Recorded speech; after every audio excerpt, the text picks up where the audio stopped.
Assalamualaikum warahmatullahi wabarakatuh. Alhamdulillahirabbil alamin.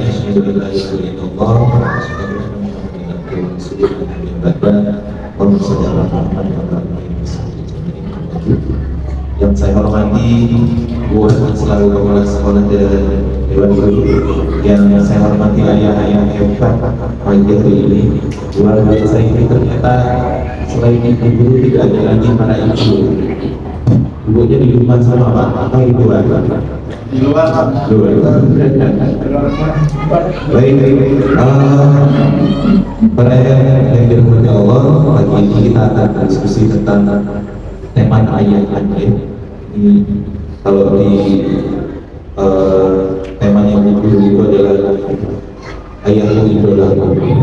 Ini tema-tema yang jarang sekali diberikan, dan tentunya juga ini jarang sekali para ayah yang hadir di sekolah TK anaknya untuk kemudian menjadi peserta parenting dan menjadi orang yang kemudian terlibat untuk sama-sama duduk belajar tentang bagaimana, seperti apa dan apa yang harusnya dilakukan sebagai seorang ayah.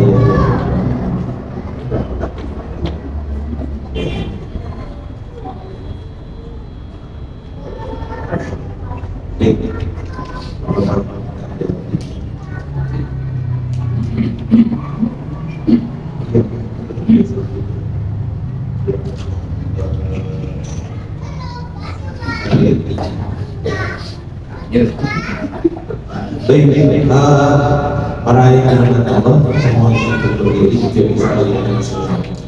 Negara kita ini terkenal dengan negara yang mendapat julukan nomor 2 di dunia, dan itu julukan yang juga tidak enak untuk ketidakhadiran ayah.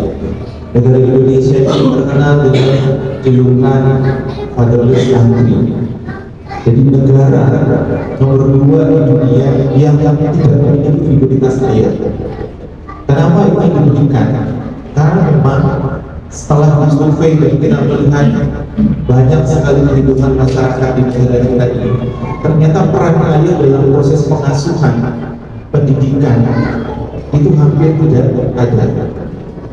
Dan peran ayah itu menjadi hilang karena semua dominasi terkait dengan pengasuhan pendidikan anak itu lebih banyak didominasi oleh para ibu. Efeknya apa yang terjadi? Ketika peran pengasuhan itu selalu saja diambil alih oleh, dan kemudian sosok ayah ini hanya menjadi orang yang bekerja, pulang pergi, kemudian di rumah berbicara seperlunya, kemudian istirahat, pergi lagi. Ini akhirnya akan memberikan efek kepada proses tumbuh kembang anak-anak kita.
Baik, peran pengasuhan yang kemudian diambil alih oleh para ibu itu akhirnya memberikan efek pada pengaruh perkembangan anak kita, termasuk juga terkait dengan emosi.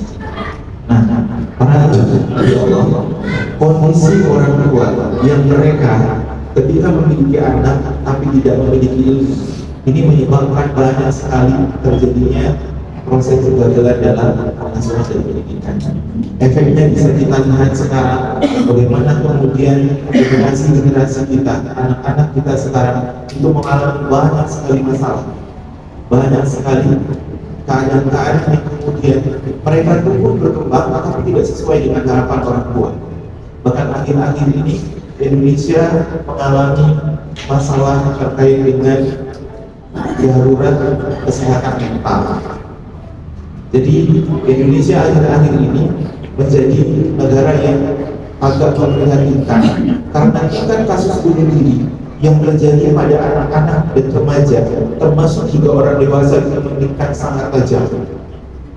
Kita lihat berita beberapa waktu yang lalu, yang terakhir adalah seorang anak usia SMP menabrakkan dirinya ke kereta yang sedang lewat, dan ini hanya gara-gara masalah sepele itu. Ya. Kemudian terakhir juga baru-baru ini terjadi di Brawijaya, Universitas Brawijaya, mahasiswanya itu juga mati bunuh diri hanya gara-gara urusan sepele, masalah sepele karena pacaran. Dan kondisi-kondisi itu menjadi prihatinkan. 3 hari yang lalu saya baru pulang dari salah satu kabupaten di Lumajang, di bawah Gunung Semeru. Kebetulan saya mendapatkan tugas untuk visitasi di sana. Pada hari yang sama, pada saat bekerja, itu ada tetangga sebelah sekolah itu gantung diri. Seorang bapak gantung diri pagi-pagi jam 8. Dan masalahnya juga sepele.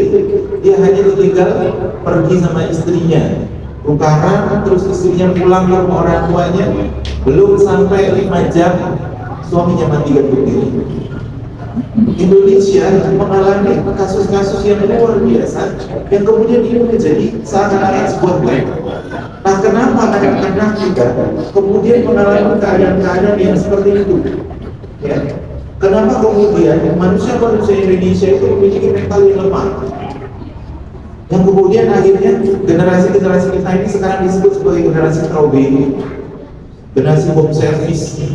Anak-anak yang terlihat bagus di luar, tapi sebetulnya lebih baik secara mental. Anak-anak yang dia terlihat seakan-akan indah dengan prestasinya, tapi kemudian memiliki mental yang sangat rapuh. Ini yang disebut sebagai generasi strawberry. Anak-anak home service, anak-anak yang mereka hanya tahunya minta dilayani, minta disiapkan fasilitas, tapi tidak tahu bagaimana harus berbuat untuk kemudian dia memiliki kemampuan agar bisa survive dengan keadaan-keadaan kehidupannya. Nah, hal-hal yang seperti ini terjadi disebabkan karena dalam proses pengasuhan tumbuh kembang anak itu tidak ada keterlibatan ayah. Dan kita bisa melihat rata-rata peran pengasuhan itu semua diambil alih oleh ibu, dan rata-rata yang disuruh belajar itu hanya seorang ibu.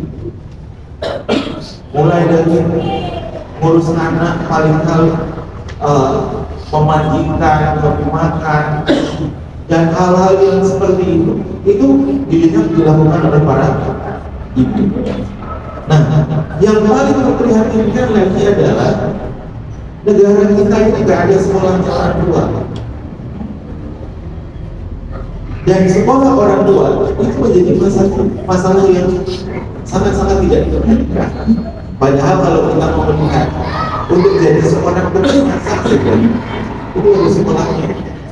Kalau di SMK itu ada jurusan tata boga, jenengan nangani sepeda motor, mesin, itu juga ada sekolahnya. Padahal itu benda mati. Nah, kita jadi orang tua yang dititipi oleh Gusti Allah anak itu tidak pernah mau belajar. Padahal anak itu proses tumbuh kembang mereka itu sangat luar biasa. Dan seperti apa anak itu akan kembali seperti apa orang tuanya. Kualitas orang tua itu menentukan kualitas anak. Makanya bapak-bapak, Ketika kita ingin anak kita itu sukses menjadi orang yang kuat, menjadi orang yang tangguh, maka kita harus belajar untuk kemudian bagaimana menjadi orang tua yang juga kuat dan tangguh.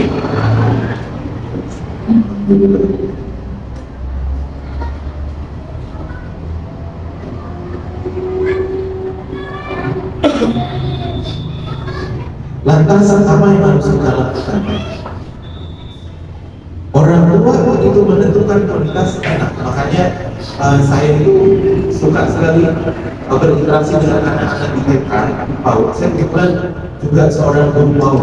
Saya punya sekolahan di Perumahan Bogor. Dan saya sudah menjadi guru PAUD 25 tahun. Baru 25 tahun. Dan pengalaman saya setiap tahun, kenapa saya suka dengan anak-anak? Karena anak-anak itu ternyata banyak memberikan pelajaran. Bukan orang dewasa yang banyak belajar anak, tapi kita orang dewasa itu banyak belajar dengan anak. Makanya Kardinal Klesen itu mengatakan raising children, raising ourselves. Mendidik anak-anak artinya sama dengan mendidik diri kita sendiri. Nah, orang dewasa itu ketika dia berinteraksi dengan anak-anak, pada dasarnya dia sedang belajar tentang dirinya, tentang apa yang sedang terjadi, apa yang sedang dia lakukan.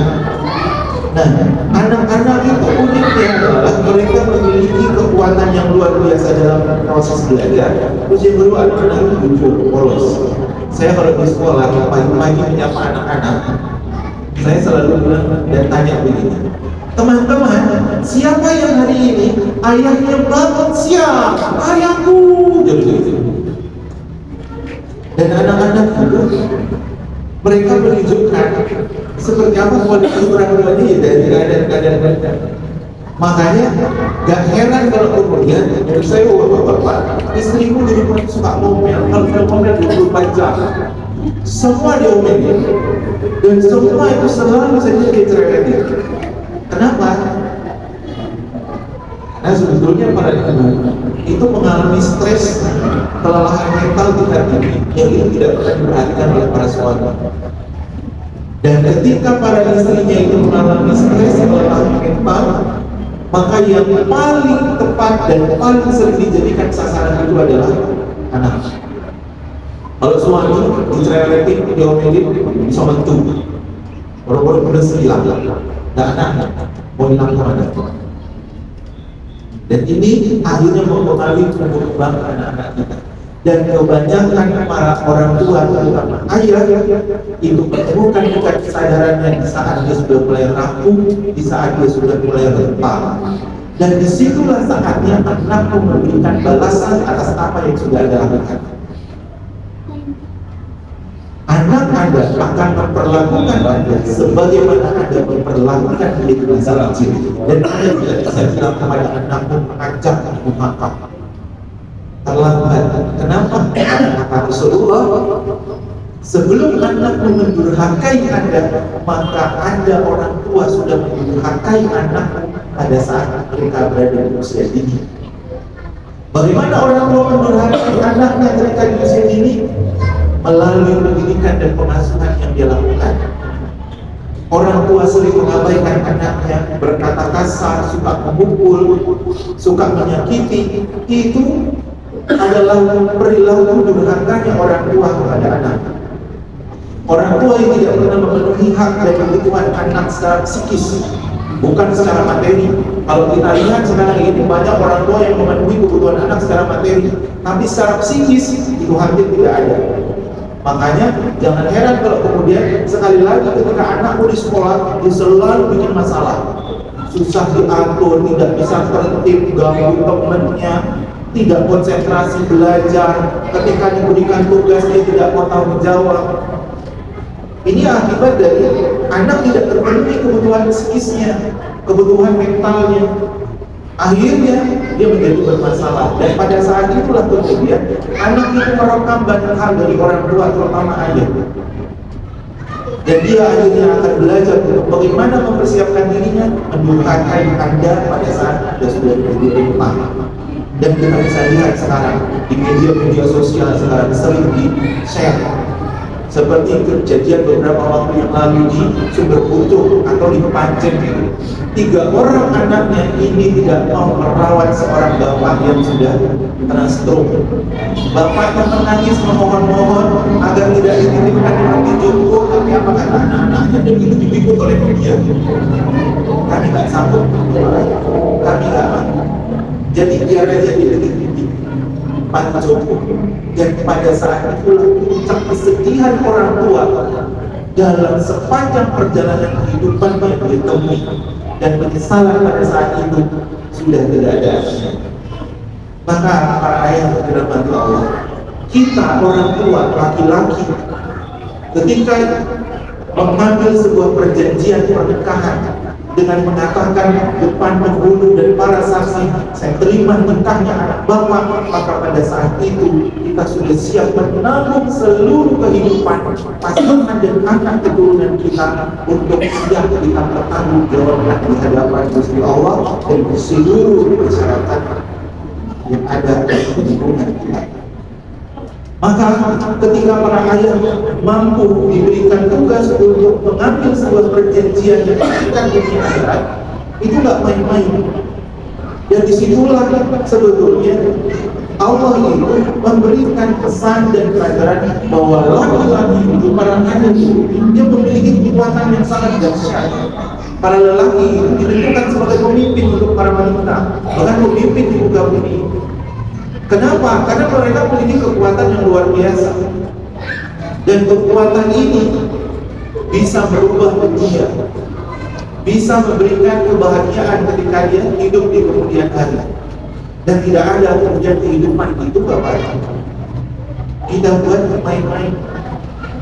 Kalau ada orang tua, apalagi seorang ayah kemudian membuat kehidupan itu menjadi main-main, maka ya selama itulah ada akan dianggap remeh. Selama itulah kemudian akan ada tidak akan pernah dianggap. Seorang anak dia akan berbakti kepada orang tuanya ketika dia bisa merasakan bagaimana orang tua itu memberikan kasih sayang. Maka disinilah saatnya kita para ayah belajar. Ya. Dan sejarah sudah menceritakan, sejarah sudah mengajarkan betapa peran seorang ayah itu luar biasa. Dan itu kita bisa lihat dari sejarah kehidupan Rasulullah Muhammad SAW. Rasulullah itu dia anak yatim piatu. Ketika ditinggal ayahnya, ditinggal ibunya, maka yang mengambil peran pengasuhan yang pertama kali itu adalah kakeknya. Ketika kakeknya nggak ada, peran pengasuhan berikutnya itu diambil oleh pamannya. Ada para wanita-wanita yang dilibatkan dalam pengasuhan Rasulullah, tapi puncaknya, kontrolnya, pemimpinnya itu adalah laki-laki, paman, kakeknya. Nah di sini menunjukkan bahwa peran ayah itu luar biasa. Dan kalau kemudian kita mau membuka Al-Quran, di situ ada cerita, ada kisah tentang Luqman yang diabadikan dalam Al-Quran. Kenapa Luqman sampai diabadikan dalam Al-Quran? Karena peran dan kebijaksanaan Luqman sebagai seorang ayah dalam mendidik dan mengasuh anaknya. Ada kisahnya Nabi Ibrahim dan Yakub dengan anaknya Nabi Yusuf. Semua itu banyak menceritakan tentang bagaimana peran seorang laki-laki ketika terlibat dalam pendidikan dan pengasuhan yang bisa memberikan kesuksesan pada kehidupan anak.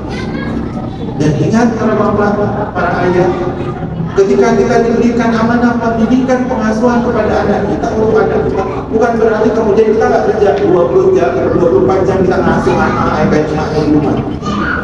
Kalau begitu, tugas ayah itu tetap dia mencari nafkah. Nah, pengasuhan ayah itu tidak seperti pengasuhan ibu. Ya, ayah itu tidak harus 24 jam di rumah. Cukup 1-2 jam. Selama dia bisa memberikan interaksi yang berkualitas, maka ini sudah menjadi luar biasa dalam proses pendidikan dan pengasuhan anak-anak. Maka, ayo kita lihat apa yang kemudian bisa kita pelajari. Hal yang pertama kali harus kita pahami adalah kita harus bisa berubah cara pandang dan pola berpikir bahwa pengasuhan itu hanya milik para anak. Masyarakat kita itu selalu berpikiran bahwa peran pengasuhan itu pendidikan itu ada pada ibu. Nah ini yang harus diubah. Paradigma masyarakat yang terkait dengan pola pengasuhan dan pola berpikirnya Salah. Ayah-ayah para teknologi, orang tua kita yang zaman dulu, itu mereka memiliki peran pengasuhan yang bagus dalam kehidupan. Saya tidak tahu panjenengan lahir ini angkatan apa? Ini para ayah angkatan milenial atau generasi X atau generasi Z. Kalau saya masih generasi Z. Saya lahir di tahun 77.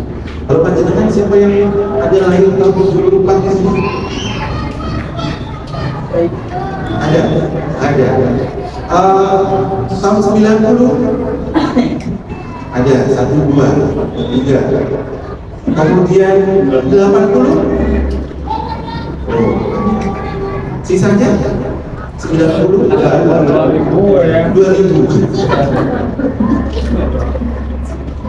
Ada yang 2003. Oke. Orang tua yang lahir di tahun 90 itu termasuk orang tua yang mereka adalah generasi milenial, ya. Di bawah 90 itu adalah generasi Z. Nah, ayah-ayah itu mereka memiliki peran pengasuhan yang luar biasa. Ayah zaman dulu itu mereka tidak terlibat secara pengasuhan, tapi sangat perhatian. Ya. Ayah yang dulu mereka keras dari ini, tapi pada dasarnya mereka memiliki tujuan. Terutama orang tua yang generasi baby boomers, orang tua yang lahir di tahun 60-an. Ini orang tua yang otoriter. Dia tidak mau tahu, pokoknya kalau dibilang A semua A. Nah, orang tua, ayah-ayah yang lahir di tahun 70, 80, generasi Z ini, mereka masih memiliki toleransi, ya.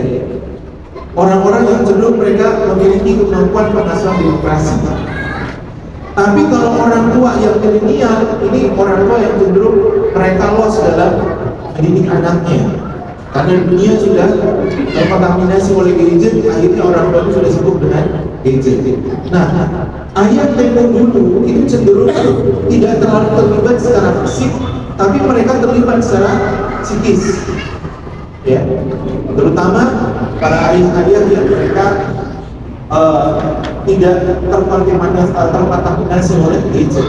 Nah, ini biasanya perhatian secara psikis bagus para ayah, kecuali memang orang tua yang para ayah yang mereka mengalami ini tadi generasi baby boomers dengan kehidupan yang keras, masih merasakan bagaimana perjuangan orang tuanya, bahannya itu memang biasanya rata-rata cenderung kemudian kita memiliki peran-peran unik, ya. Jadi paradigma tentang pengasuhan anak itu orang tua tidak menyadari bahwa ada peran-peran unik yang kemudian bisa dia lakukan, bisa diberikan kepada anak. Dan peran-peran unik itu biasanya dia akan tergantung dengan bagaimana bawaan karakter psikis. Kita semua ini memiliki bawaan karakternya masing-masing, ya. Ada orang yang dia serius, ada orang yang tegas, ada orang yang dia suka belajar, ada orang yang kelometan, ada orang yang dia cenderung introvert, ada orang yang cenderung extrovert. Nah, ini karakteristik yang kemudian itu juga akan mempengaruhi kepribadian kita dan kepribadian anak-anak. Dan orang tua yang unik itu selalunya akan juga menularkan atau menurunkan keunikan dirinya kepada anaknya. Makanya bapak yang cengengesan, suka guyon berlebihan, anak itu juga sama, nggak bisa dilihat serius. Dia cengengesan gitu, kayak dulu dijelaskan cengenges, ditanya ngerti ya, dia persis kayak bapaknya cengenges gitu. Ya, nah ini diajarkan nggak? Nah, kita orang tua, para bapak terutama, itu tidak perlu mengajarkan keburukan kepada anak. Sehari-hari dia di rumah melihat tingkah laku bapak dan ibunya, itu pun sudah belajar. Makanya kalau anak sekolah di usia 4 tahun masuk sekolah, anak itu kalau diajarkan sesuatu itu sudah menolak. Kenapa kok menolak? Karena 0 sampai 4 tahun otaknya sudah terisi banyak tentang hal-hal yang dia dapatkan dari rumah. itu otaknya sudah hampir 50%-nya terisi. Jadi kalau dia sekolahnya di usia 4 tahun, 5 tahun, ya otak yang kosong terisi dengan pengetahuan baru itu 50%. Itu pun 50% itu dibagi, ya, dia 30%-nya diisi sampai dengan usia 6 tahun, 8 tahun, sisanya itu diisi di atas usia 8 tahun. Makanya kalau kemudian Anda sering disambati istrinya, aduh uangnya konsenal, ya cari alas semua kayak gitu. Ketika sambat istrinya begitu, jangan heran. Kenapa? Ya karena otak Anda itu sudah terisi 50% dengan perilaku dan apa-apa yang dia lihat di rumah. Jadi kalau bapak terbiasa ditanya istri, jawabnya bentak-bentak, dipanggil istri, Jojo, bapak, kamu tidak repot. Maka anakmu ketika ditanya, dipanggil jawabannya sama persis. Kalau Anda sering diminta tolong istrinya, terus bilang, maka anakmu ketika disuruh jawabannya sama persis, dan Anda akan bisa lagi anak kamu. Kenapa? Dia itu lakukan. Jadi ayah itu, termasuk ibu, itu memberikan pendidikan tanpa dengan cara yang formal. Jadi mereka lebih banyak dengan mendidik. Dia melihat bapak marah, main pukul, main kasar, itu diperhatikan.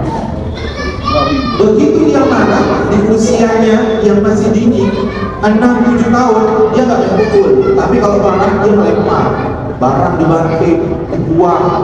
Itu sudah bakat, ya, itu sudah bakat. Tunggu anakmu di atas usia 10 tahun, 11-12, dia sudah mulai menunjukkan kekuatan fisik. Begitu bapaknya mau pukul, dia bilang, umur, itu anak.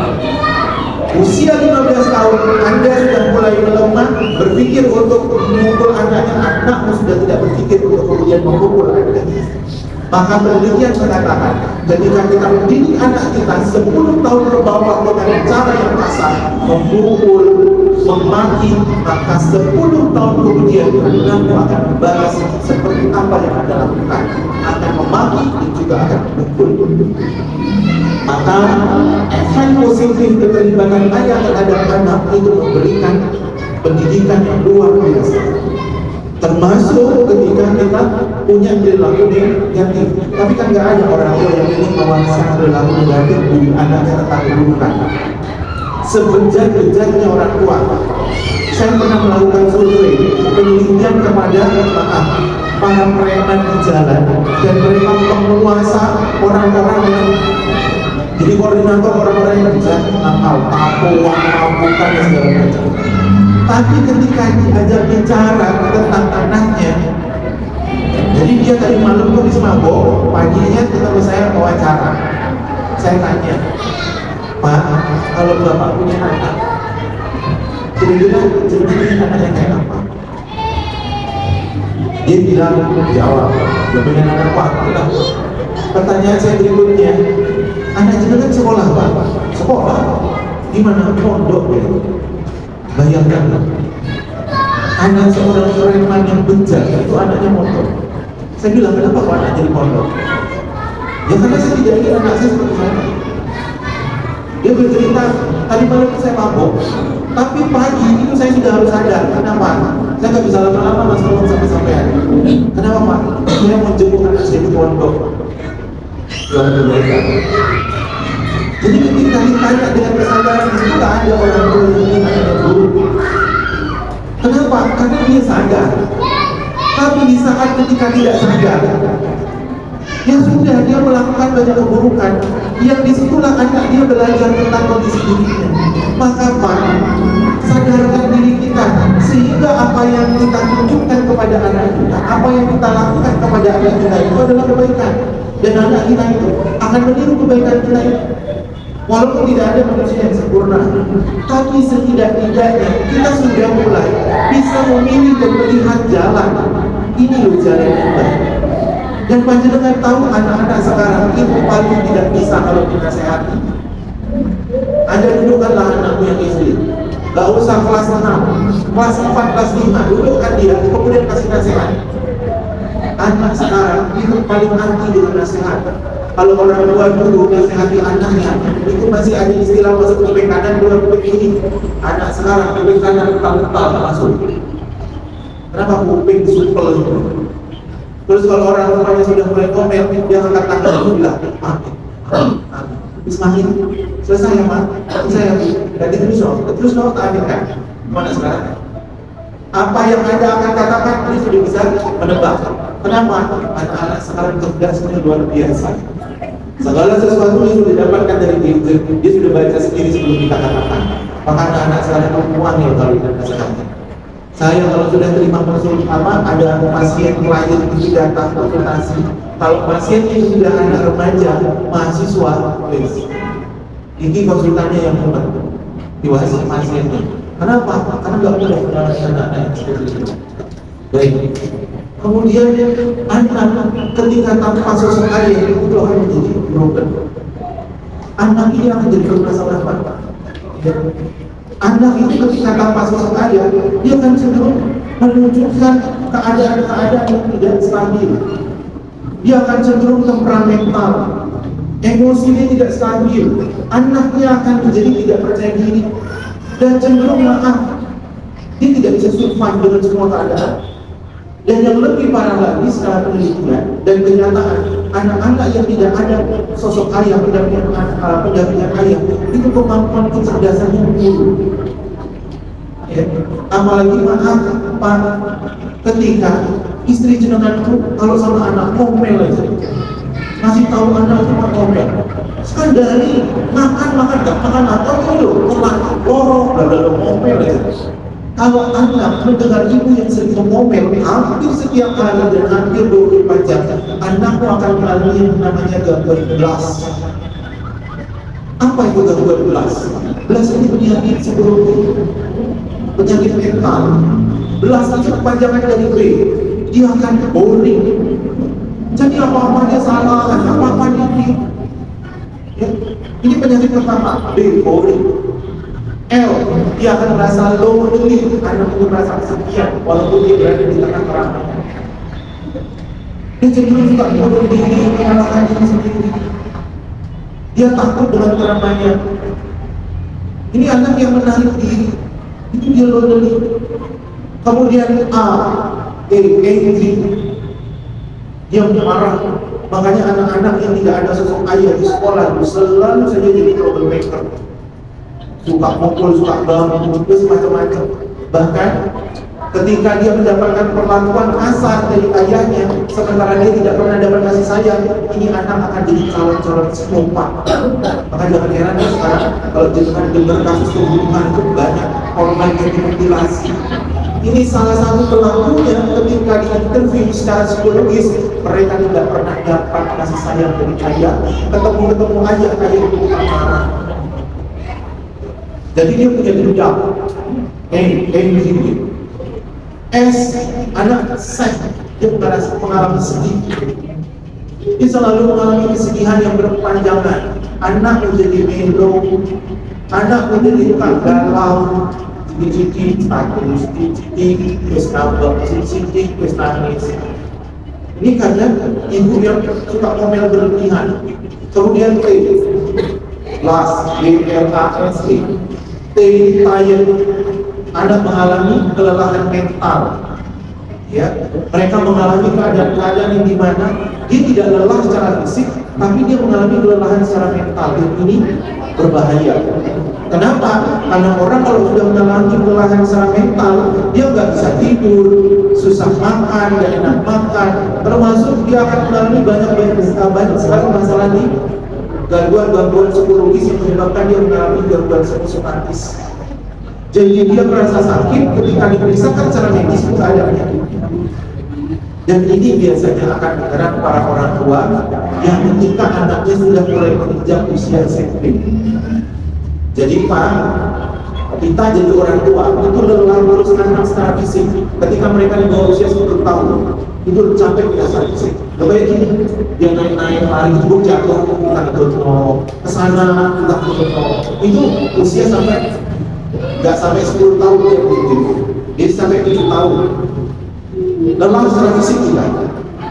Tapi kalau anak sudah di atas 10 tahun, lelah kita nggak secara fisik, tapi mental. Ada dapat pengaduan tentang anakmu, ada melihat kelakuan anakmu, bolos sekolah, merokok, mabuk, ternyata sudah macam-macam. Anda nggak akan bisa lagi punya kekuatan fisik untuk pukul anak. Pada saat itulah Anda akan lelah secara psikis, mikir. Ditambah lagi kebutuhan anak yang semakin meningkat, mikirnya jadi tambah lemah. Akhirnya berefek kepada keadaan psikologis. Mulai muncul asam urat, asam lambung, muncullah diabetes, muncullah gangguan darah tinggi, terus macam-macam penyakit. Kenapa itu muncul? Karena lelah secara mental. Kita mulai terkuras secara psikis untuk banyak berpikir, tuntutan-tuntutan akan muncul. Nah ini akhirnya akan berefek pada psikis. Nah para ayah, dia punya kekuatan yang luar biasa untuk mendidik anaknya. Maka peran ayah di sini itu harus memang benar-benar maksimal. Ya. Kenapa? Karena ketika ayah hadir, anak itu nggak jadi berubah. Anak itu akan belajar dari kekuatan ayah. Ayah nggak perlu banyak ngomong, tapi sekali berbicara itu nempel di otak anak. Ketika Anda memberikan perintah, membuat aturan, maka anak itu tidak akan membantah seperti dia kayak ke ibunya. Anak kalau ke ibunya banyak bantah dia. Kenapa? Karena satu, dia sudah terlalu sering bertemu ibu, terus kadang ibu itu nggak konsisten. Bilang enggak, tapi dikeki.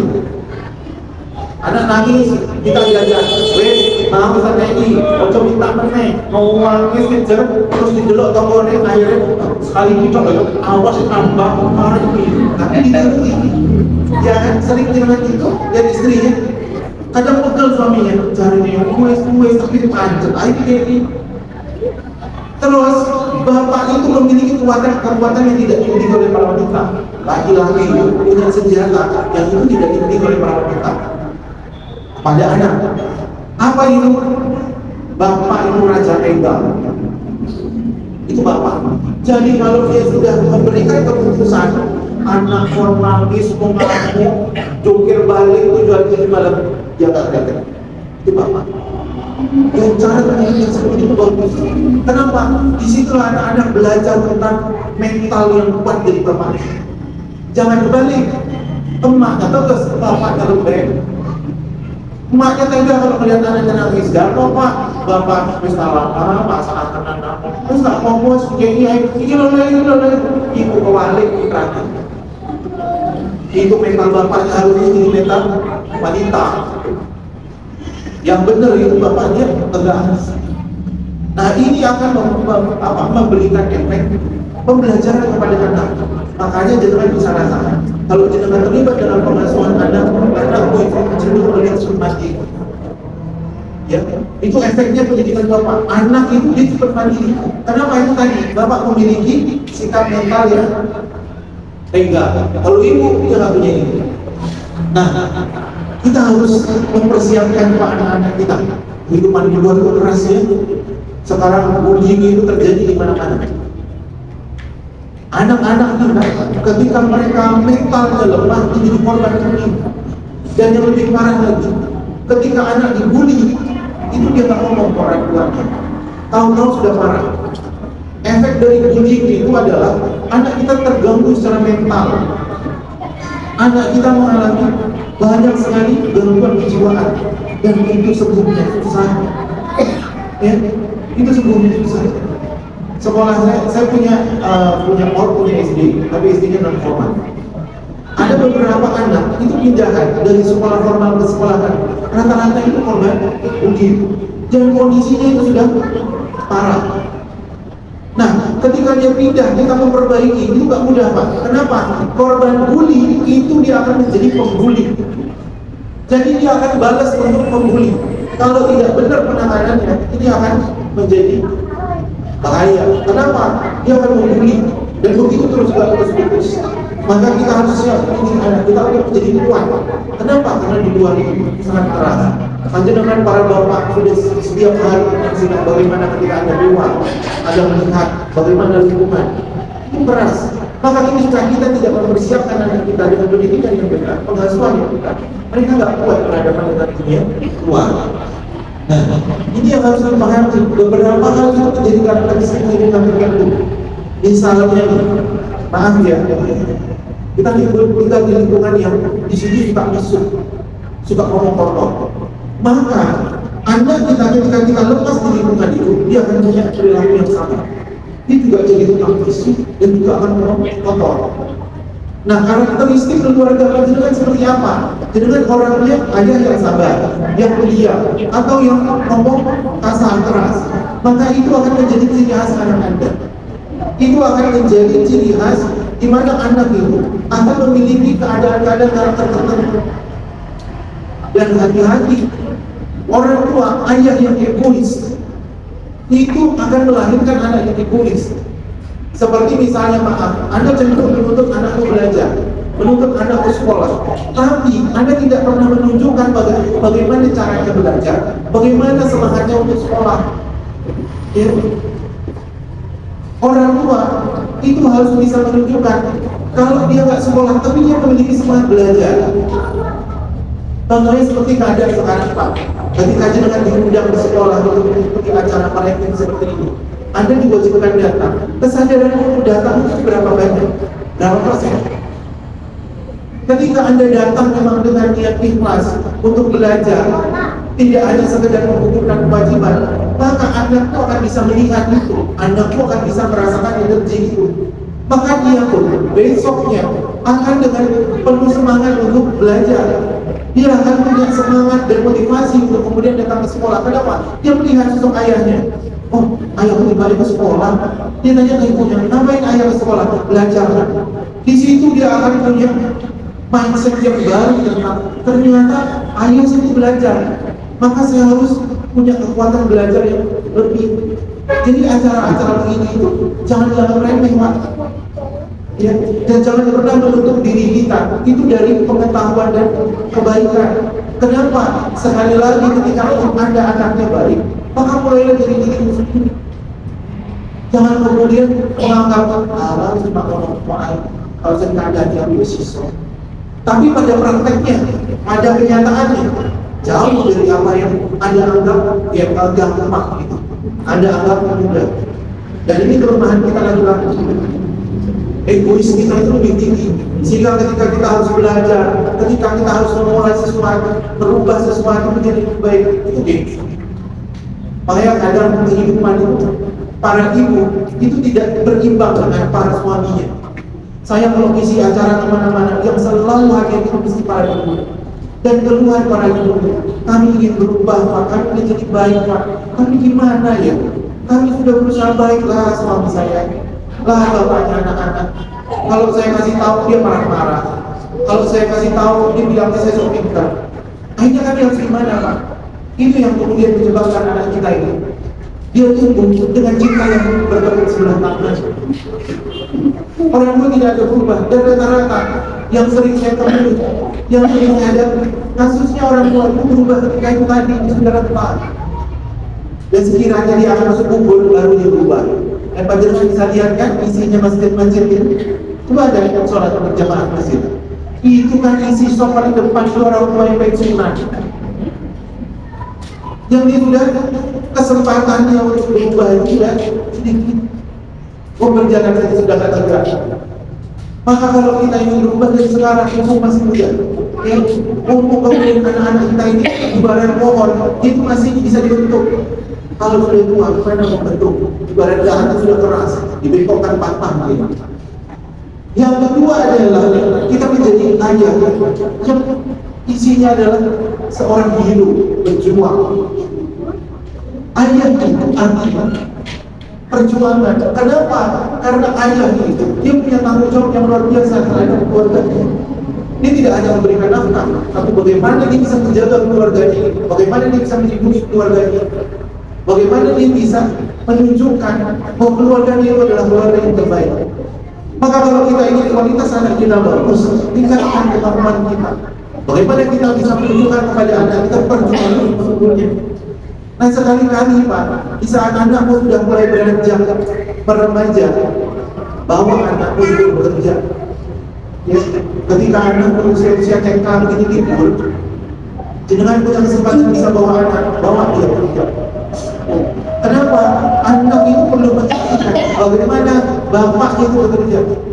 Kalau di Cina, di Korea, di Jepang, anak-anak itu ketika di sekolah ini ditontonkan video ayah para orang tua yang sedang bekerja, ayahnya yang jadi kuli, ayahnya yang sedang mengangkut pasir, ayahnya yang sedang banyak aktivitas yang dan itu ditonton oleh anak-anak.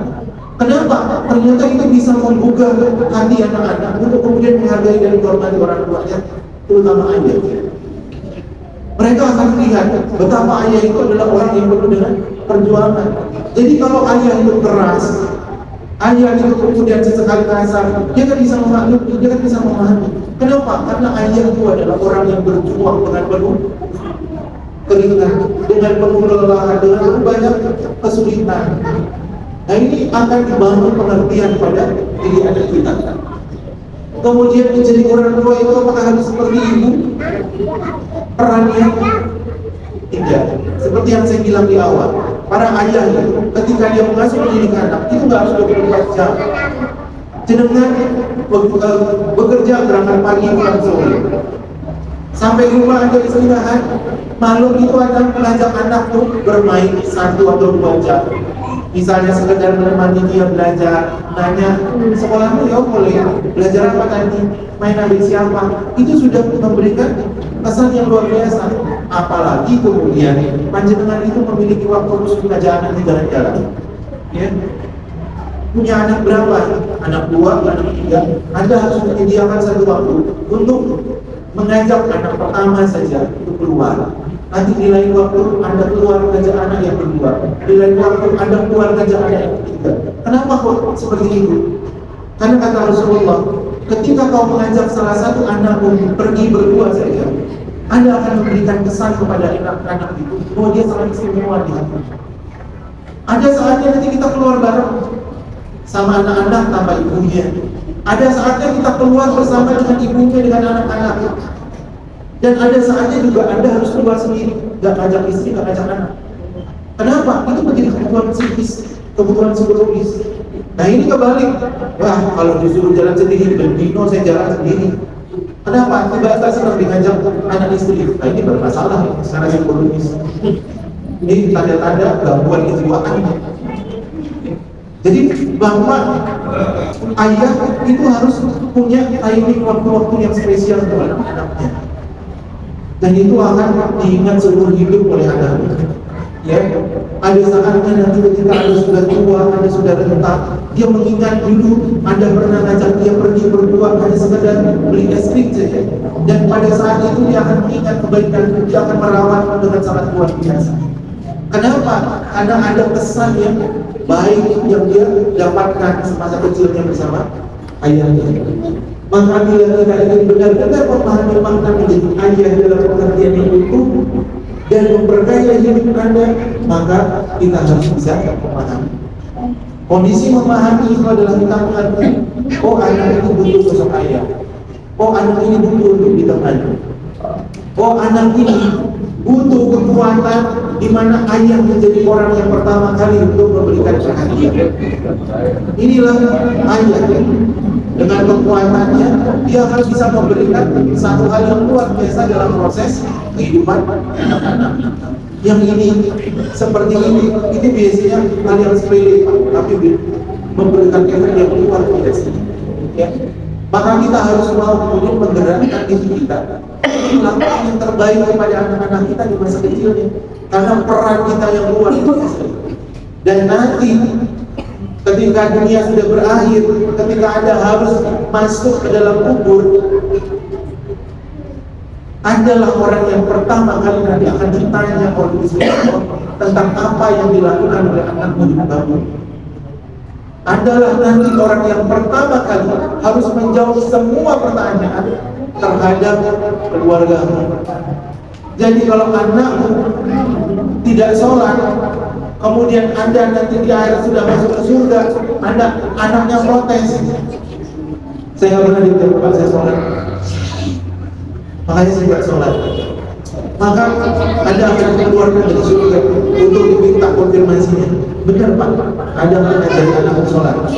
Terus Anda bilang, iya dulu saya sibuk bekerja, tapi anak saya sekolahkan kok di laki dan wanita. Coba tanya Bu Wani, dulu Bu Wani kan ajarin dia sholat. Sebentar saya panggil Bu Wani, gak akan berlaku itu di akhirat. Yang ditanya itu Anda, begitu Anda jawab tidak, ada sudah habis sudah. Ini kelihatan dari orang tua. Ya. Dunia dari masa lalu, para bapak yang pergi berperang mencari nafkah, bekerja sepanjang hari dan menyerahkan fungsi orang tuanya pada orang yang di rumah, ibu. Ini menjadi sunatullah. Ya. Jangan boleh bekerja kemanapun, pergi sejauh apapun, tapi jangan pernah tinggalkan kewajiban mengasuh anak. Jangan pernah tinggalkan hakmu untuk didapatkan oleh anaknya. Maka belajarlah dari Nabi Ibrahim. Dia pergi berdakwah meninggalkan anaknya Ismail dan Siti Hajar di tengah padang pasir. Tapi lihat apa kemudian hasilnya terjadi. Anaknya menjadi seorang nabi. Kenapa kok bisa begitu? Di mana peran pengasuhan ayahnya? Nabi Ibrahim ketika dia pergi jauh bekerja meninggalkan anak istrinya, maka yang dia buatkan itu adalah ibadah mendekatkan diri kepada Allah. Dia memohon kepada Allah untuk menjaga anaknya, menjaga istrinya, memberikan perlindungan, memberikan kebaikan. Akhirnya sama Allah anak istrinya dijaga. Nah begitu dia pulang, begitu dia akan pergi, maka yang pertama kali dia pesankan kepada istrinya apa? Iman. Maka ketika Siti Hajar bertanya, wahai Ibrahim, kenapa kau tinggalkan kami di sini tanpa apapun? Kenapa kamu meninggalkan kami? Berkali-kali.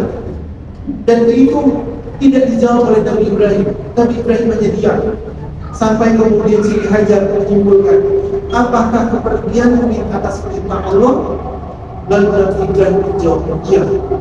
Disitulah Siti Hajar, disitulah Nabi Ibrahim mendidik istrinya dengan iman dan Islam.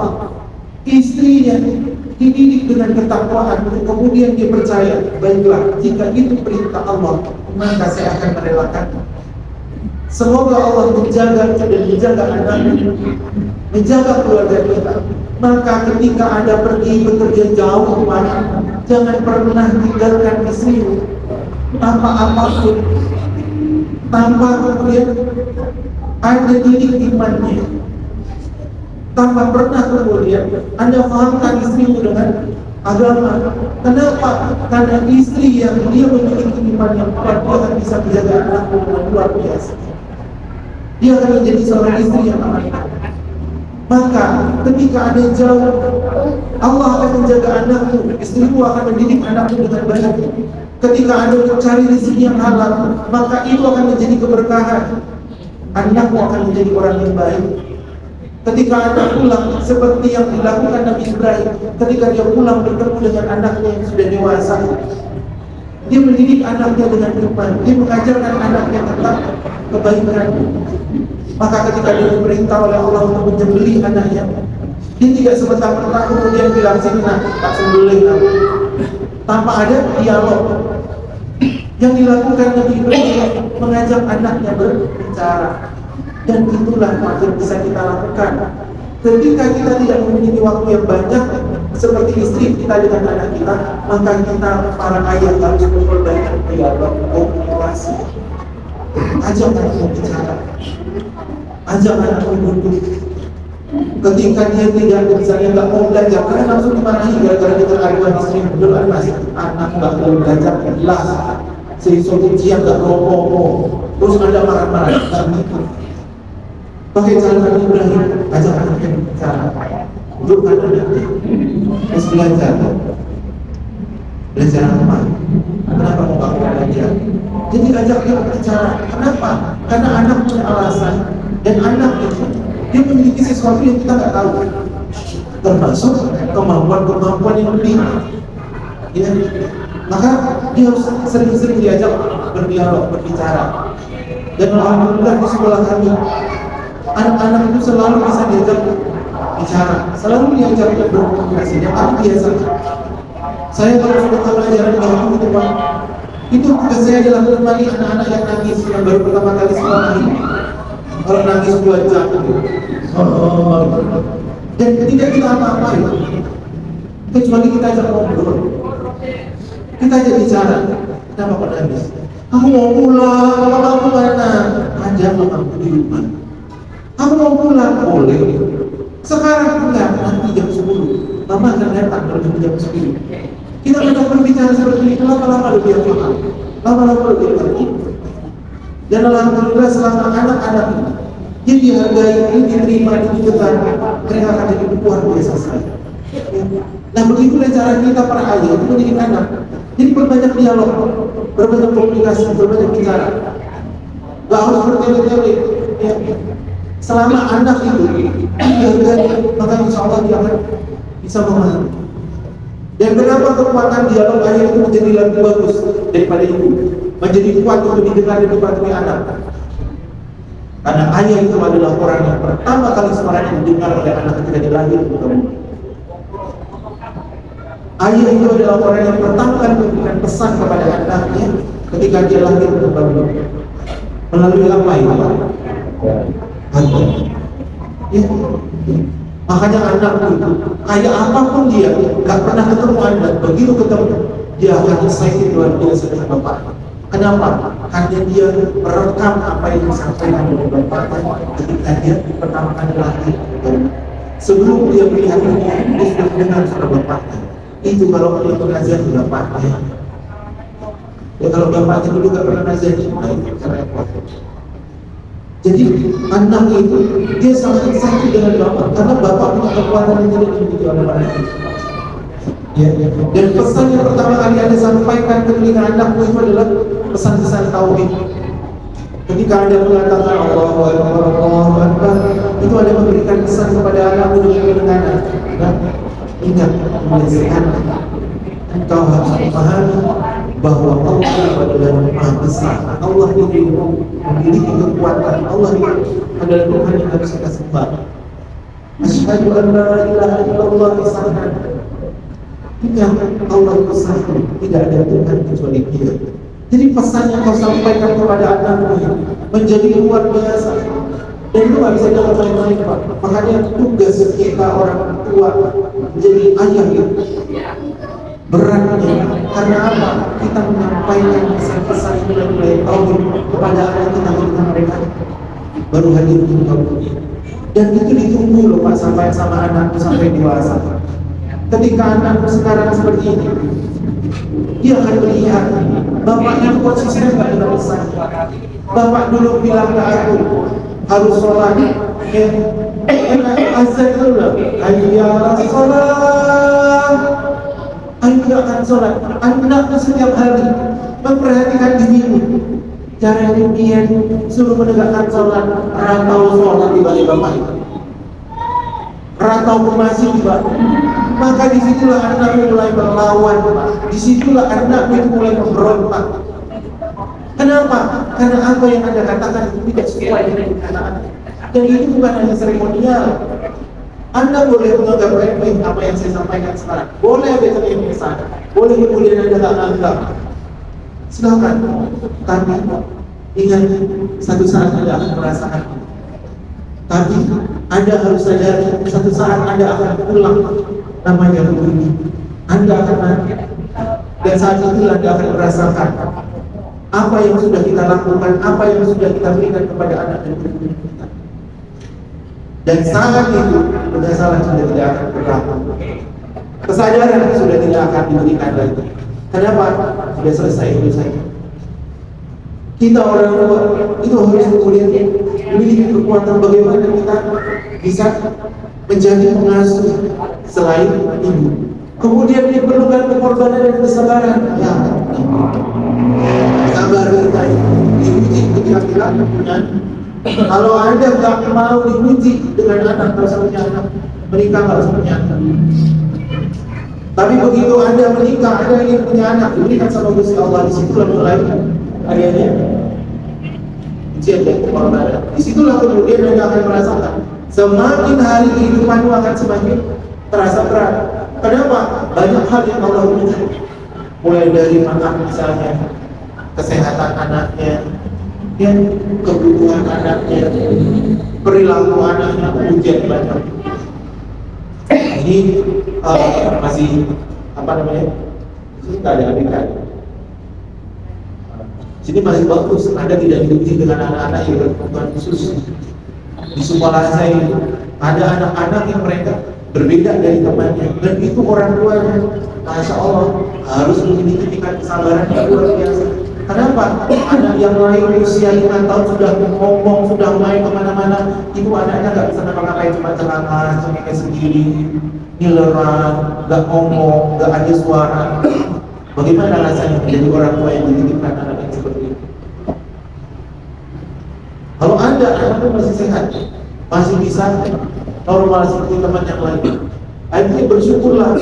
Kenapa? Ujian yang Allah berikan masih belum seberapa. Ujian yang diberikan Allah itu masih bisa ada kadang lihat, cengas-cengenges. Tapi kalau kemudian ujiannya sudah Allah tambah, bisa ada cengas-cengenges. Kalau mentalmu tidak kuat, iman juga ada. Anda sudah mulai hidup di tali gantungan, uji yang seperti terjadi kebanyakan orang. Tapi ketika Anda memiliki kekuatan yang luar biasa, Anda punya iman, maka Anda akan selamat. Nah, ujian kita, pengorbanan dan kesabaran ini, itu harus kita tunjukkan kepada anak dan istri. Ketika kita diuji, tunjukkan bagaimana kita ayah yang memiliki kesabaran yang luar biasa. Dan jangan pernah tunjukkan kalau ayah itu punya mental lembek. Apa-apa tuh kalian ini, sampai istrinya diomelin nangis, baru pulang ke rumahnya. Jangan sampai ya. Dan ingat, ketika ada masalah di rumah tangga, jangan kemudian sedikit-sedikit istrinya pulang ke rumahnya. Karena pulang ke rumah, karena kenapa? Kenapa? Itu harga diri dipertaruhkan. Ya, laki-laki ini dipertaruhkan harga dirinya. Ketika istrinya punya masalah terus dia lari, habis itu. Saya ketika menikah dengan istri saya, pesan pertama kali ketika kami pulang ke rumah sendiri, saya bilang ke istri saya, kita tidak hidup dengan mata, tidak hidup dengan mata saya, tidak dekat dengan orang tua, tidak dekat dengan orang tua saya, kita hidup di tengah-tengah. Kita punya kewajiban berbakti kepada orang tua, ya, kita bisa bilang-bilang di sana kemana. Tapi untuk tinggal di rumah orang tua dekat dengan orang tua, tidak. Rumah kita, urusan kita adalah milik kita. Dan yang kedua, jangan pernah kau bawa masalah rumah kita selangkah keluar dari itu. Kenapa? Itu aib. Jadi begitu istri ada masalah, selangkah keluar dari rumah, ngadu ke orang tuanya, tak kembalikan kau ke rumah orang tua. Itu saja. Kenapa? Karena itu harga diri. Jadi kita harus tegas dan kemudian bagaimana kita menunjukkan izah harga diri kita sebagai seorang ayah, seorang laki-laki yang ini nanti akan diidolakan oleh anak-anak kita. Nah, ini yang pesan, jangan remehkan tingkat pengorbanan yang diperlukan untuk berada di samping anak.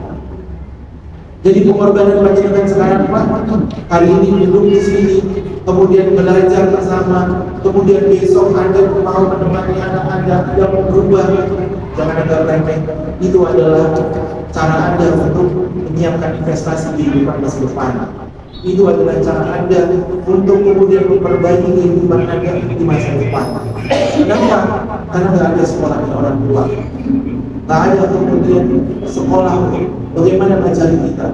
Yang ada itu adalah kesadaran kita bagaimana caranya untuk menjadi orang tua yang lebih baik dan belajar dan belajar. Kita nggak seperti di negara maju. Saya pernah, alhamdulillah sama Gusti Allah pernah diberikan kesempatan tinggal di 4 negara, walaupun masih negara Asia. Saya pernah merasakan tinggal di Indonesia, saya pernah merasakan tinggal di Singapura, saya pernah merasakan tinggal di Thailand, di Filipina. Di negara-negara ini saya banyak belajar, dan yang paling luar biasa yang saya lihat negara-negara luar itu mereka selalu mempersiapkan para orang tua. Di Malaysia itu kalau mau menikah itu harus ikut pelatihan selama 1 minggu. Calon pengantin, kalau Anda sudah ikut pelatihan itu 1 minggu, nanti Anda dapat sertifikat itu yang bisa untuk mendaftarkan pernikahan ke KUA. Jadi mereka disiapkan dengan pengetahuan. itu 1 minggu Malaysia. Kalau Australia itu selama 7 bulan sekolahnya. Tapi memang efeknya luar biasa. Ketika mereka menikah, tanggung jawab itu nggak main-main. Jadi para suami itu terlibat dalam semua hal, mandikan anak, suami anak makan, antar anak sekolah. Itu kesadarannya sangat tinggi. Bahkan ketika istrinya hamil, mereka itu dengan sigap untuk kemudian belajar bagaimana cara menangani istri yang hamil, melahirkan, mandikan bayi dan seterusnya. Dan negara kita masih belum ada. Pokoknya modal anggukan, modal kehidupan, senengan, ayo rapi-rapi, urusan pengetahuan, urusan belakang. Makanya begitu punya anak, bisa karuan kabeh kasarnya. Kan gitu. Beda kualitas dan beda penanganan. Baik, ini yang terakhir. Ayah handal, ayah yang berfungsi. Apa maksudnya? Ayah adalah sosok laki-laki yang memiliki identitas yang kuat. Ya. Kenapa seperti itu? Ya, ada dipilih oleh Allah dalam Quran untuk menjadi seorang pemimpin. Maka Anda harus bisa menunjukkan kalau Anda memiliki kualitas yang luar biasa sebagai ayah, sosok laki-laki, pemimpin imam di dalam rumah. Terus yang kedua, ayah itu pemimpin, imam. Ya, maka tunjukkan bagaimana keteladanan yang baik. Pemimpin dan imam itu adalah orang yang ditiru, orang yang didengar perkataannya, orang yang dilihat bagaimana kemampuannya. Jadi kalau di rumah ada menjadi orang yang nomor 1 untuk kemudian berada di depan. Ada imam, Anda akan melihat bagaimana Anda berperilaku, bagaimana Anda berbicara, bagaimana Anda memimpin keluarga, bagaimana ibadah itu akan dilihat. Kalau Anda kemudian cengengesan, gak pernah tahu bisa memimpin, ya wajar kalau kemudian Anda tidak dihargai oleh istri, tidak dihargai oleh anak, tidak pernah dianggap kehadiran. Kenapa? Karena gak menunjukkan kualitasnya. Ayah itu mencari nafkah, orang yang bertanggung jawab terhadap kehidupan. Maka kita bisa kemudian menunjukkan kualitas bagaimana kita memenuhi tanggung jawab untuk urusan nafkah. Tidak begitu banyak. Kalau memang ada banyak, alhamdulillah. Tapi kalau nggak ada, secukupnya selama itu halal dan berkah, insya Allah sudah luar biasa. Ya. Kalau hidup jangan kita kaya. Kenapa? Orang kaya itu senang. Banyak orang kaya yang mereka kelihatannya di luar enak, tapi di dalam menderita. Rata-rata pasien saya itu orang kaya, yang dia punya banyak duit. Bisa pergi kemana saja, makan apapun bisa. Tapi ternyata dengan duit yang banyak, dia makan yang terbatas. Minum itu juga dibatasi. Makan daging nggak boleh, kenapa? Kolesterol. Tapi jatuh. Mungkin kita Pak, jarang-jarang ketemu orang kaya. Dia hidupnya enak, bahagia. Terus dia bisa semuanya. Dan yang paling sering saya temui orang kaya itu penyakitnya adalah dia mengalami gangguan anxiety, kecemasan secara psikologis karena kaya. Penting duitnya, taruh malu. Nah, yang paling nyaman itu kan hidup berkecukupan, hidup yang sederhana. Tapi ketika kita memerlukan sesuatu, Allah berikan jalan kemudahan. Itu yang nyaman. Tak dikejar-kejar sesuatu, kita tidak serakah, anak istri terjaga, masya Allah. Ya, itu orang yang berkecukupan. Ada saja rezeki yang Allah berikan, maka jagalah Pak kehalalan rezeki yang kau berikan untuk keluarga. Anda kalau merasa istri uang, pastikan uang itu halal. Kenapa? Ketika dimakan itu hanya berkah. Insya Allah selama rezeki itu halal, keluargamu tidak akan macam-macam. Hampir tidak ada, hampir sedikit keluarga itu dipuji dengan berbagai macam masalah. Kenapa? Halal. Rezeki yang halal dimasukkan ke rumah, rumah itu menjadi berkah, ini diberikan ketenangan, ini diberikan kebahagiaan. Rezeki itu berkah, tapi mana? Kalau rezeki yang diberikan itu haram, kemudian dimakan, itulah bibit dan akar masalah. Selalunya di rumah itu tidak pernah tenang, selalu saja ada masalah, bahkan pada sampai tingkat pertengkaran, perceraian. Rata-rata begitu. Dan ini Saya saksikan sendiri. Kenapa? Karena selalunya saya kalau menerima pasien itu orang-orang yang bermasalah, dan saya selalu menelusuri. Kalau ingin selesai masalahnya, Anda harus jujur. Ayo dibicarakan apa, dikonsultasikan semua. Sampai akhirnya tahu, oh ternyata maaf, sumber masalah itu berawalnya dari rezeki. Saya sampai pernah punya pasien, mereka itu masalah dengan selesai, hampir mau bercerai. Akhirnya konsultasi. Begitu konsultasi, ditelusuri, ternyata maaf ya, suaminya itu bekerja sebagai istri. Orang yang bekerja dengan maaf, riba. Saya bilang, Pak, mau tahu apa masalahnya? Ada di sini. Rezeki yang didapatkan ini kayaknya mempengaruhi kehidupan kita. Saya bukan dukun, tapi insya Allah ini akan diberikan pengaruh. Coba dipikirkan, bagaimana caranya agar bisa rezeki itu halal barokah. Akhirnya mereka berdiskusi, pertimbangkan, ini hampir bercerai, terus mereka kemudian coba berbicara, dan suaminya memutuskan tidak ada masalah, kita coba saya mulai dari nol, berhenti bekerja suaminya, resign, dan semua uang dia yang dia dapatkan dari itu, dia masya Allah, dia kemudian sedekahkan, dan mereka memulai hidup suami istri dengan anaknya dari nol. Tapi justru disitulah keajaibannya datang. Ketika dia menghilangkan semua uang yang dia anggap tidak halal, dengan kesadarannya, ternyata Allah berikan banyak keajaiban. Mereka suami istri bisa akur, bisa tenang. Terus satu persatu masalah di rumah tangga mereka itu selesai. Sampai mereka punya hutang, karena dia rumahnya kredit, terus rumah itu dijual, dia harus membayar kekurangan hutang, kekurangan rumah itu sekitar 250 juta. Dan posisinya nol, dia nggak bekerja, duit itu nol. Tapi ternyata masya Allah, dari keyakinan yang dia miliki, itu ternyata ada banyak keajaiban yang kemudian hutang itu bisa lunas dalam waktu 1 bulan. Dia melihat, masya Allah, kok banyak sekali kemudahan-kemudahan. Rezeki itu kayak air tadi, sampai lunas hutangnya 250 juta dalam waktu 1 bulan. Dan ketika dia berniat, ya Allah, saya ingin bertobat, saya ingin memperbaiki kehidupan rumah tangga saya ingin memberikan rezeki yang halal, tapi saya tidak tahu saya harus mulai bekerja dari mana. Ternyata mulai datanglah banyak tawaran pekerjaan. Kemudian istrinya itu karena pintar bikin kue, akhirnya bikin kue kita jualan saja mas. Dan ternyata masya Allah, dari rezeki jual kue mereka bisa beli rumah, bisa punya banyak sekali sekarang. Ini bisa didapatkan karena ada keyakinan dan ada kesungguhan. Dan tentunya ini dimulai dari yang baik. Makanya, Pak, kalau keluarga kita baik, keluarga kita tentang hidup nyaman, hati-hati dalam masalah rezeki. Jangan mau melihatkan orang kaya, wah punya mobil, wah punya itu, tapi hidup dikejar-kejar hutang, hidup dikejar-kejar dengan masalah. Jangan. Ya. Belajar dari sahabat untuk bagaimana kemudian kita bisa menunjukkan apa yang kita miliki itu perlu kita syukuri, dan itu dari jiwa seorang berpikir. Tugas kita mencari nafkah, memenuhi kewajiban anak istri kita. Selama mereka tidak kekurangan, tidak kelaparan, sudah syukuri saja. Kemudian menjadi pengasuh. Ayah harus punya waktu bersama anak, bermain. Ya, jangan terlalu sering Pak pegang gadget. Kenapa?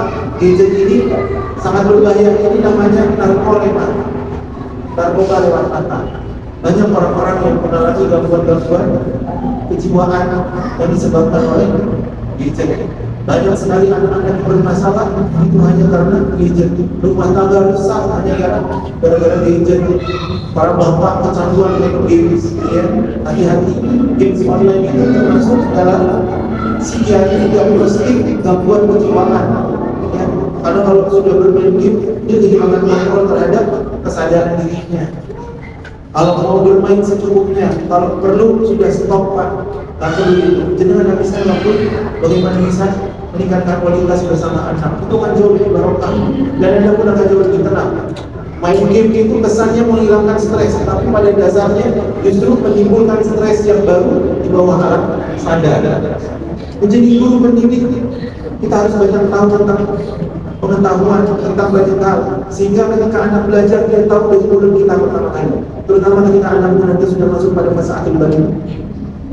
Tugas paling berat ayah itu adalah bagaimana dia bisa menyiapkan anaknya dengan mendidik akalnya. Ya, itu paling berat tugas ayah. Kenapa? Karena ketika anak sudah balik, tapi akalnya tidak siap, yang terjadi kerusakan Pak. Ya, coba Anda lihat banyak kasus-kasus yang KMD. Tahu yang KMD? Nggak tahu.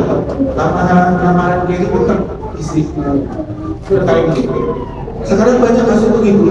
Kenapa anak-anak hamil di luar nikah? Disebabkan apa Pak? Karena dia secara fisik sudah balik, secara akal masih belum. Badannya, kebutuhannya sudah mengumpul akan pelampiasan biologis, tapi akalnya nggak jalan. Efeknya apa Pak? Menghamili anak orang terus dia lupa bertanggung jawab. Dia sudah menghamili anak orang, tapi dia tidak siap untuk mempertanggungjawabkan dirinya. Dia nggak siap dengan keadaan dirinya. Makanya kalau punya masalah itu pulang aja. Ya.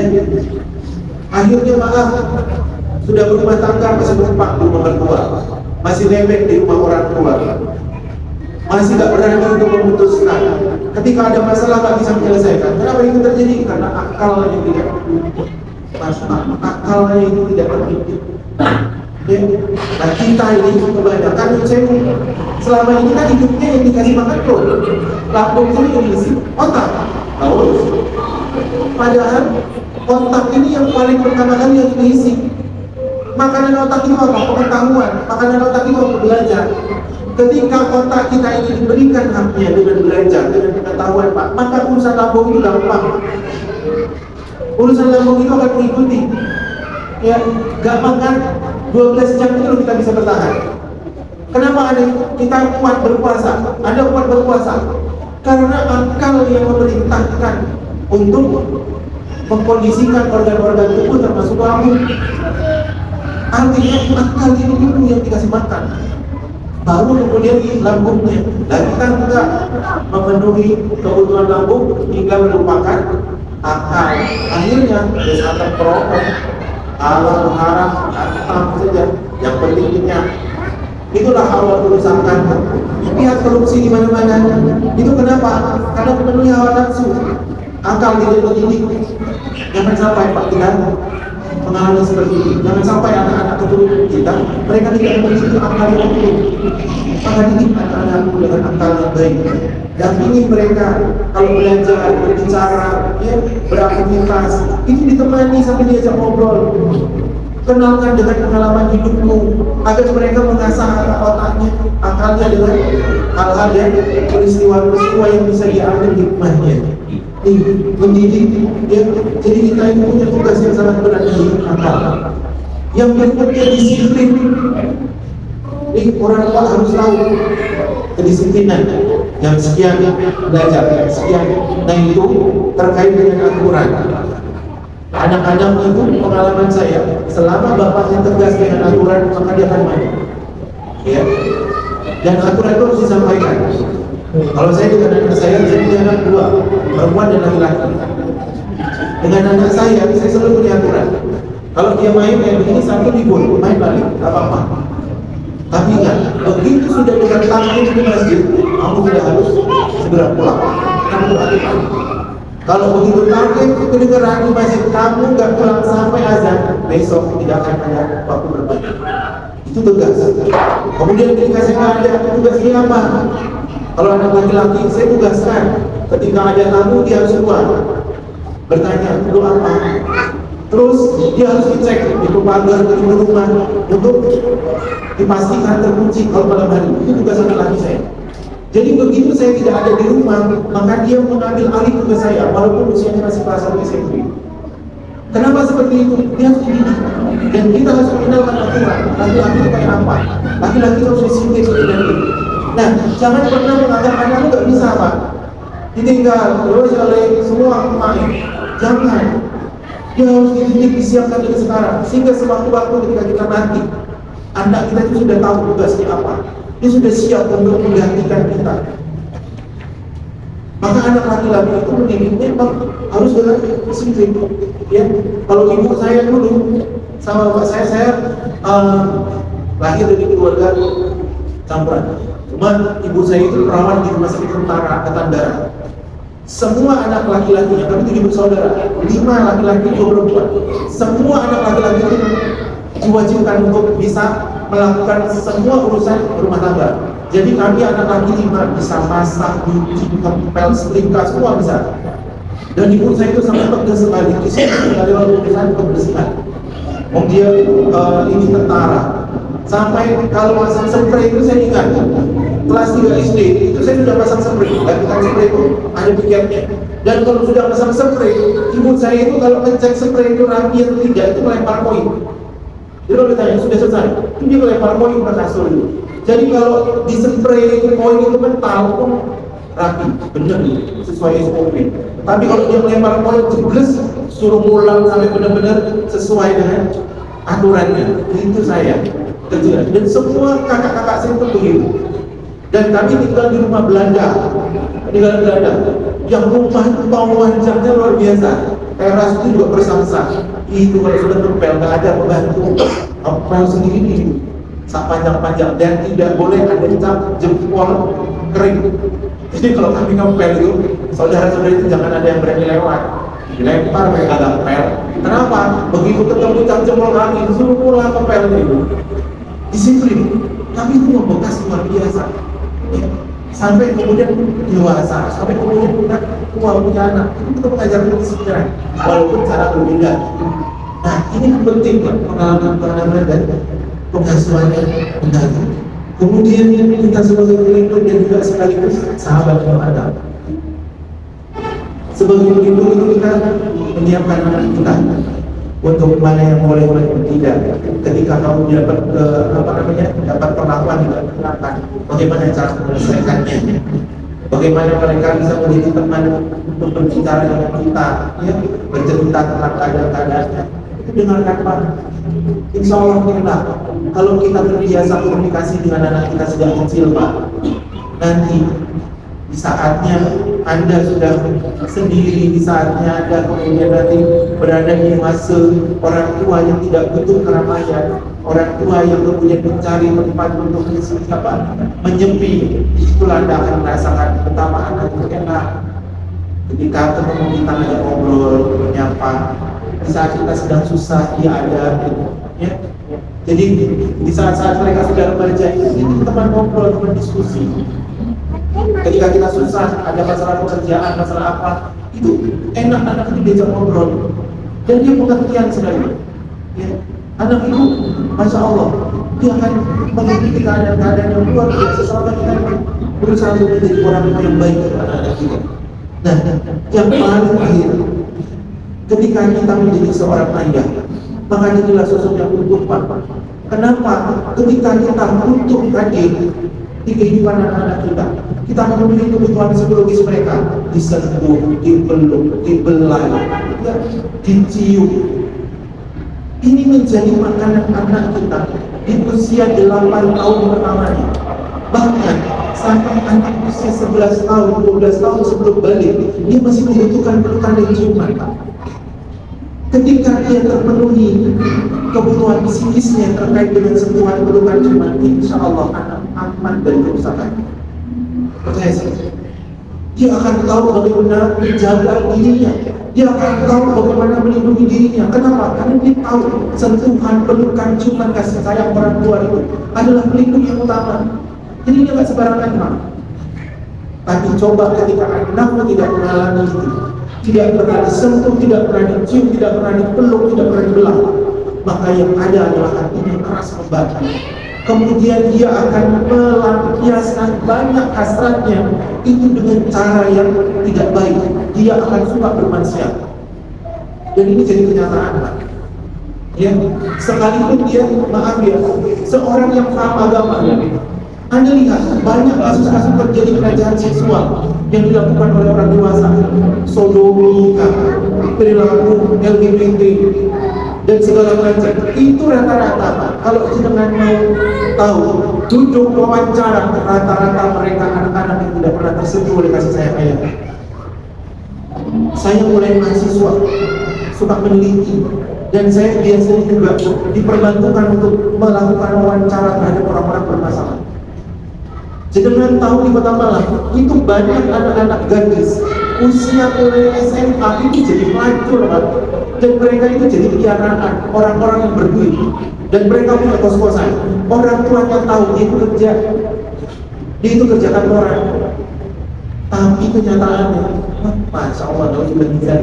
Dan ketika ada kesempatan untuk kita berbicara interview, rata-rata tidak punya sosok ayah. Gak pernah disentuh ayah. Dan maaf ya Pak, ketika bertanya kepada perempuan-perempuan yang menjadi pelacur, apa kamu gak punya uang? Apa kamu dari latar belakang keluarga miskin? Enggak. Banyak anak-anak orang kaya. Terus kenapa dia melakukan itu? Karena dia haus dengan kasih sayang. Saya tanya, kenapa Anda tidak nyari teman yang sebaya saja? Enggak. Kenapa? Beda. Kalau untuk teman sebaya, itu hanya senang-senang saja. Tapi dia lebih suka mencari orang yang dewasa, yang tua-tua. Kenapa? Anda diberi dengan sosok ayah. Dan ya Allah, itu benar-benar saya. Termasuk dengan saya melihat itu bagaimana anak-anak tulang rusuk, anak-anak yang maaf transgender, banci, waria itu jadi tontonan di mana-mana, termasuk di media sosial. Dan kayak begitu itu Pak, luar biasa. Malang, Jawa Timur itu kasus homoseksual, gay, lesbian itu seperti gunung es. Di atas gak kelihatan, tapi di bawah dia sangat banyak sekali. Dan setiap radius 500 meter itu ditemukan lesbian dan gay dengan sangat mudah.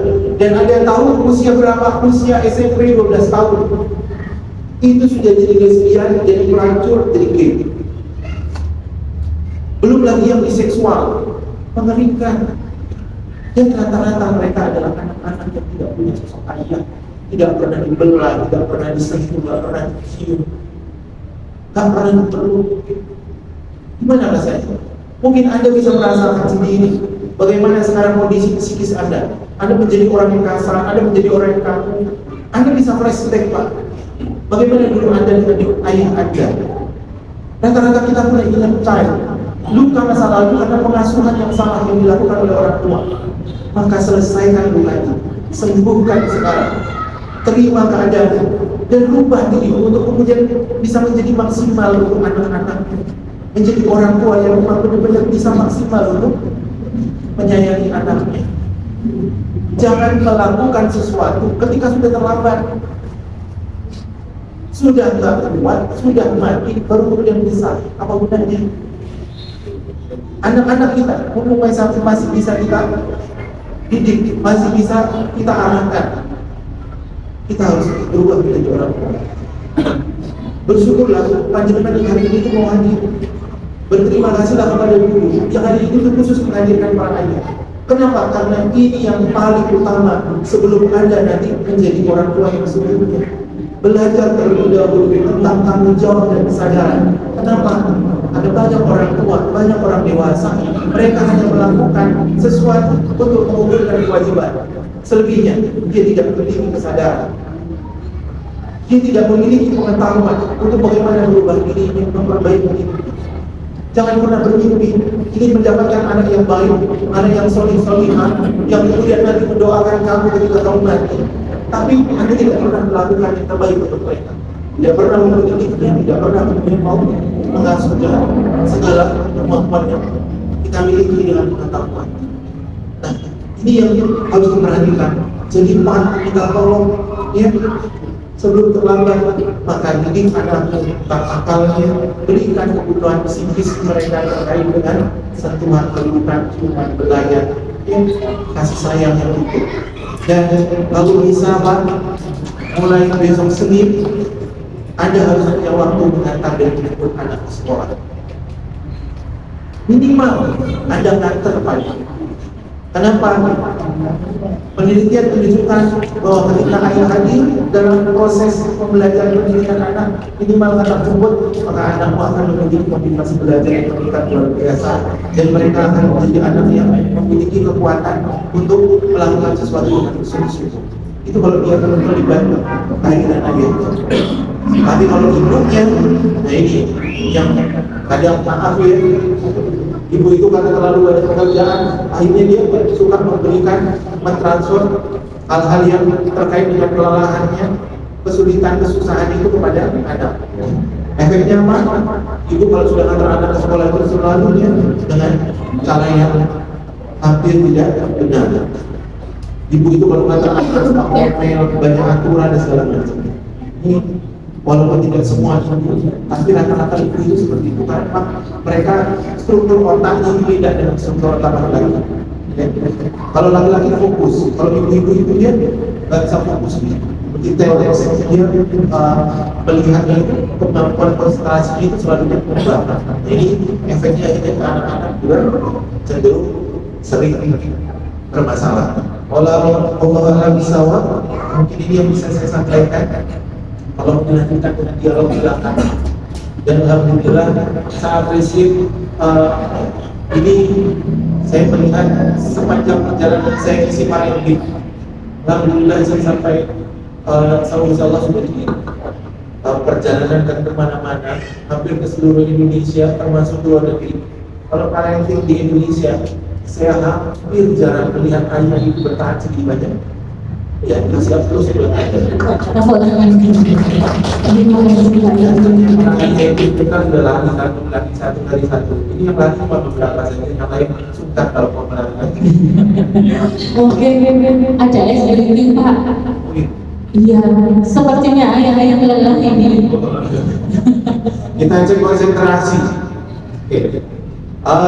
Kita bertepuk dulu ya Mas. Coba. Tepuk 1, tepuk 2, tepuk 3. Tepuk berikutnya apa yang saya lakukan? Ya. Siap ya. Jadi nanti kalau saya pegang hidup berarti ada. Kalau saya mengatakan hidup maka pegang. Kalau saya bilang jidat maka pegang jidat. Oke? Siap? Tepuk 1, tepuk 3. Tepuk 3-nya jangan cepat-cepat Pak. Tepuk 3. Lihat. Ayat kita selesai. Oke. Tepuk 2. Tepuk 1, tepuk 3. Pegang hidup. Ada yang pegang jidat? Tepuk 2. Pegang telinga. Bagus kok. Sekali lagi. Tepuk 5. Pegang dagu. Sudah mulai besar. Oke, cukup. Oke, terima kasih yang sudah bertahan sampai detik ini. Mungkin ada pertanyaan dari izin Pak. Oh, ini nggak ada kesulitan Pak. Oke, masih semangat Pak? Apa sudah? Lelah. Oke, kita ulangi Pak izin. Mungkin ini loh. Tinggal berapa ini guys? Mungkin ada Bapak yang mau bertanya satu orang. Oh iya. Silakan. Ada tinggal 4 ini Pak. Ada yang mau bertanya? Monggo. Oke, silakan.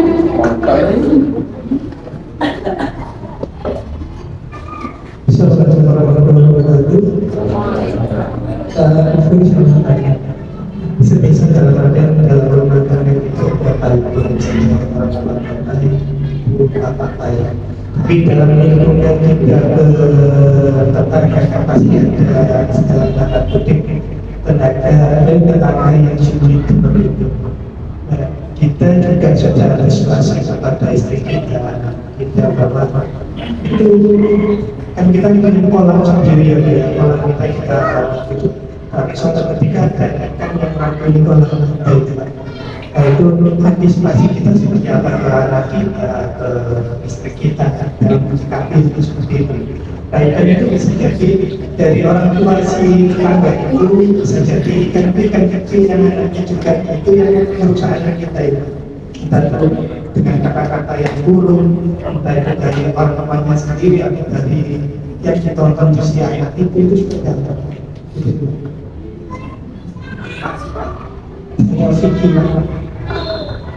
Baik, terima kasih Pak Kiki. Luar biasa, alhamdulillah yang bertanya. Jadi memang Pak Alam, kita di keluarga itu sudah menjaga ya, sudah memprotek dan sebaik mungkin. Tapi ternyata lingkungan tidak butuh. Ya, kita kadang maaf, anak-anak itu ketika dia di rumah sudah terkondisikan. Begitu main ke lingkungan, pulang dia bawa sesuatu yang baru dari lingkungan. Karena ada pengaruh dari lingkungan. Nah, kalau kita tidak hati-hati, lingkungan itu memberikan efek pengaruh untuk berubah pola pendidikan yang baik itu hampir 70%. Jadi di rumah sudah bagus, ketika ada keluar 70%, itu dari luar bisa merusak anak kita. Maka apa yang harus dilakukan? Satu, Pak, kita harus punya aturan terkait dengan kapan anak itu boleh keluar. Terus yang kedua, fase anak ketika dia masih di bawah usia 7 tahun, jangan biarkan bermain sendiri di lingkungan. Ya, anak kalau 7 tahun ke bawah, jangan biarkan dia bermain sendiri. Kalau keluar itu harus dengan pengawasan, diikuti. Kenapa? Karena anak 7 tahun ke bawah itu dia belum siap untuk menerima berbagai macam hal-hal yang dari luar, terutama keburukan. Kalau kita temani, kita bisa mengawasi. Ketika dia dengar orang besok, kita sudah bilang langsung karena itu maaf, itu nggak boleh ditiru. Atau ketika dia tanya, itu apa sih momennya? Kita bisa jawab langsung, itu mau jorok, nggak boleh dilakukan. Nah, kapan anak boleh bermain ke lingkungan sendiri di atas 7 tahun? Jadi kalau dia sudah 8 tahun, 9 tahun, dia boleh bermain ke lingkungan sendiri, tapi dengan batasan area. Jadi dibatasi area yang kemana. Nah, masalahnya kalau kemudian lingkungan itu belum semua, maaf ya, perilakunya ngomong dan seterusnya. Nah, sementara anak kita kalau di lingkungan itu nggak mungkin. Dia harus bersosialisasi dengan lingkungan masyarakat. Maka lingkungan itu harus dikontrol. Kalau saya akan bilang ke teman anak saya atau anak-anak yang di lingkungan, boleh main ke rumah saya. Jadi anak-anak luar itu main ke rumah kita, sediakan mainan anak kalau dulu mainan anak saya boleh dikeluarkan, mereka bermain di teras. Nah, anak-anak di lingkungan rumah kita ini kita kontrol, boleh bermain di sini, tapi maaf ya, tidak mau jorok, tidak boleh membuli. Kalau bermain harus bergantian, itu aturan. Nah, kalau anak kita bermain di lingkungan rumahnya kita sendiri, itu akan mudah dikontrol. Kemudian anak-anak masuk itu mudah juga dikontrol. Jadi mereka dibawa ke kita. Gitu, Pak. Nah, kalau ternyata memang lingkungan yang buruk sekali ada, maka lebih baik karena diprotek itu tidak di lingkungan. Kalau di lingkungan sepenuhnya dengan pengawasan. Selebihnya bawa anak keluar di lingkungan untuk mengikuti kegiatan-kegiatan ekstra. Kayak kudu sekolah sepak bola atau apa yang di luar area tempat kita. Karena memang di sini toksik. Nah, termasuk ke istri itu dibatasi keluar, dia keluar sepertinya. Atau kalau misalnya istri aktif di PKK, desautisme, begitu dia pulang, dia bisa langsung ceritanya ke kota. Jadi dia ada apa? Kalau saya juga tanya ke istri saya, ketika misalnya dia pulang desautisme, istri saya itu sekretaris campaign. Ketika pulang, ada waktu senggang, kita cerita. Saya tanya, Mami, kalau acara apa, berita apa di ibu-ibu PKK nanti dia cerita. Nah, cerita istri itu adalah cara untuk membuang racun toksik dari apa yang dia dengar. Itu cara kita. Sehingga keluarga ini insya Allah bisa terkontrol, bisa dilindungi dari hal-hal yang buruk di lingkungan. Itu cara kalau kita tidak mau ada kandang luar yang bisa merusak kehidupan kita. Dan anak-anak harus berjalan. Ketika misalnya, kenapa kamu tidak boleh main? Kenapa kamu tidak boleh main? Itu dulu pernah terjadi di lingkungan kami itu. Saya tinggal di rumahan. Kemudian anak-anak kampung masuk. Terus ada anak-anak rumahan itu yang dia tidak diperhatikan oleh orang tua. Akhirnya mereka itu jadi racun untuk anak-anak di komplek. Termasuk kemudian mereka membuli, ngancam anak-anak rumah itu kalau nggak menurut mereka itu akan dipukul, akan dipukul. Nah, itu ketika saya tahu, maka saya akhirnya bilang pada saya, maaf ya, tidak bermain dengan si A, si B, dan si C. Kenapa? Karena anak-anak itu seperti itu. Nah, untuk mengantisipasi anak itu biar tidak kemudian melakukan keburukan kepada anak kita, saya biasanya silaturahmi ke orang tua tetangga. Jadi kita ketemu, saya akan nyapa orang tuanya, saya kemudian ajak diskusi, saya akan biasanya ajak mereka bicara terkait dengan apa yang terjadi di lingkungan.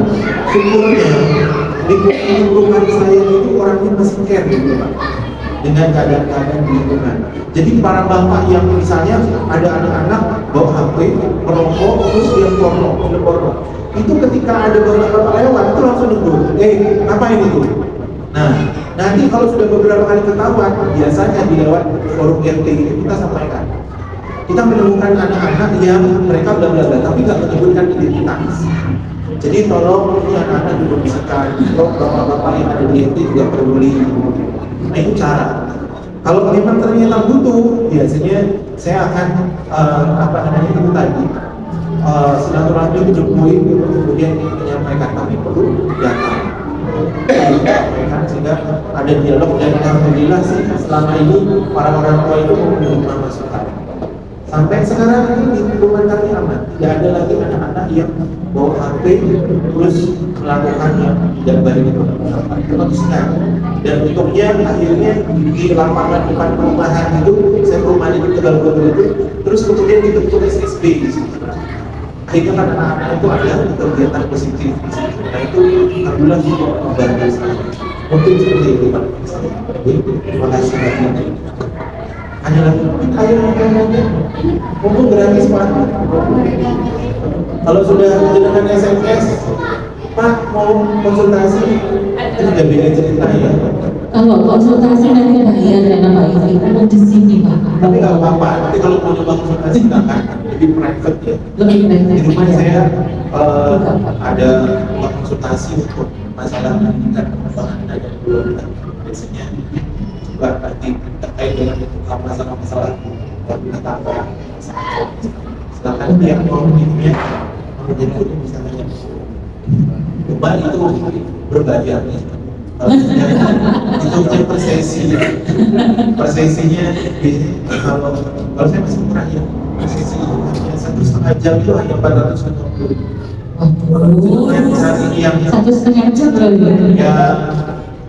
Yang beli ini itu rata-rata per sesi 800.000 dan berlaku 5 tahun. Jadi dengan lewat 5 menit itu sudah langsung di kamu. Saya saya. Oke, terima kasih. Tapi jangan lebih baik jangan ya Pak. Pasti selesai tapi saya pulang balik hari.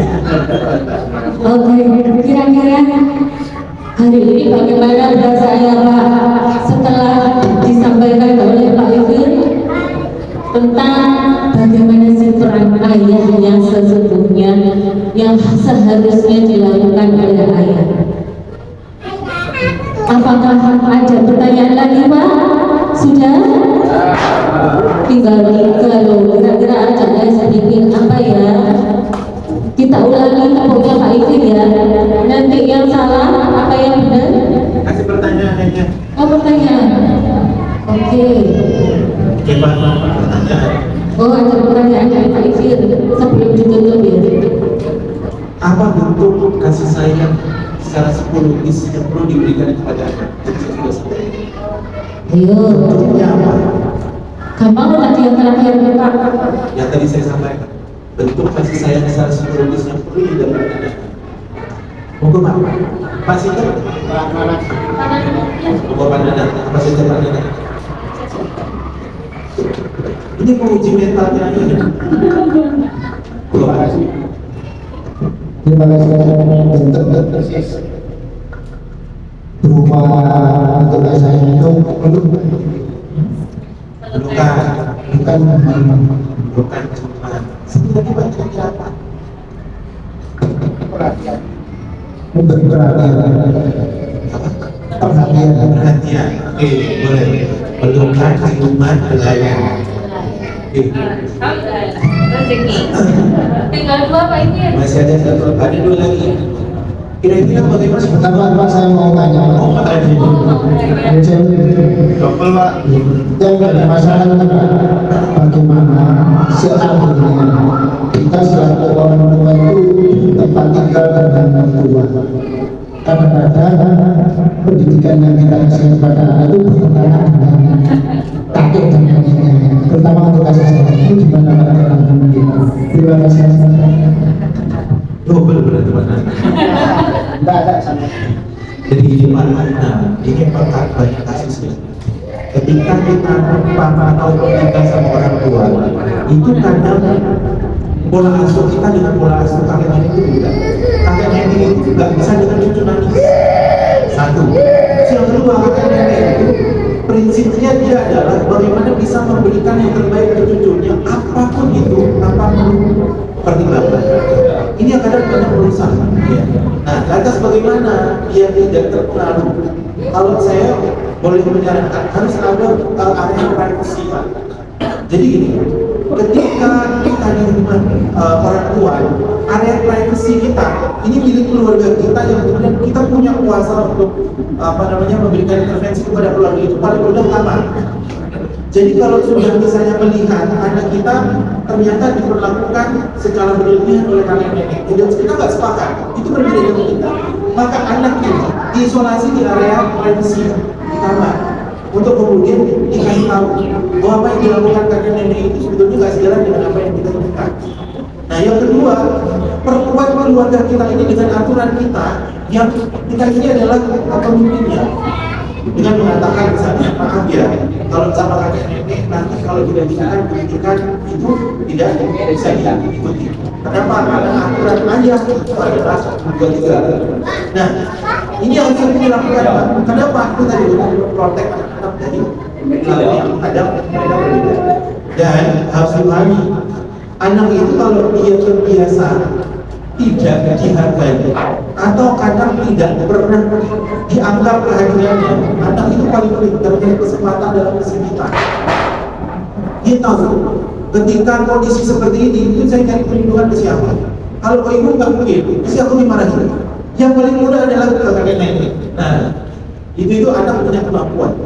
Jadi kalau sudah kondisi seperti itu, misalnya kita marah nih, kita tidak setuju dia melakukan itu. Boleh kita katakan, terus dia nangis, jadi perlindungan ke kakek nenek, nggak boleh. Silakan masuk ke kamar. Nangis di kamar silakan. Kakek nenek nggak terima anak nangis. Yang biasa kita lakukan adalah membawa anak keluar dari area.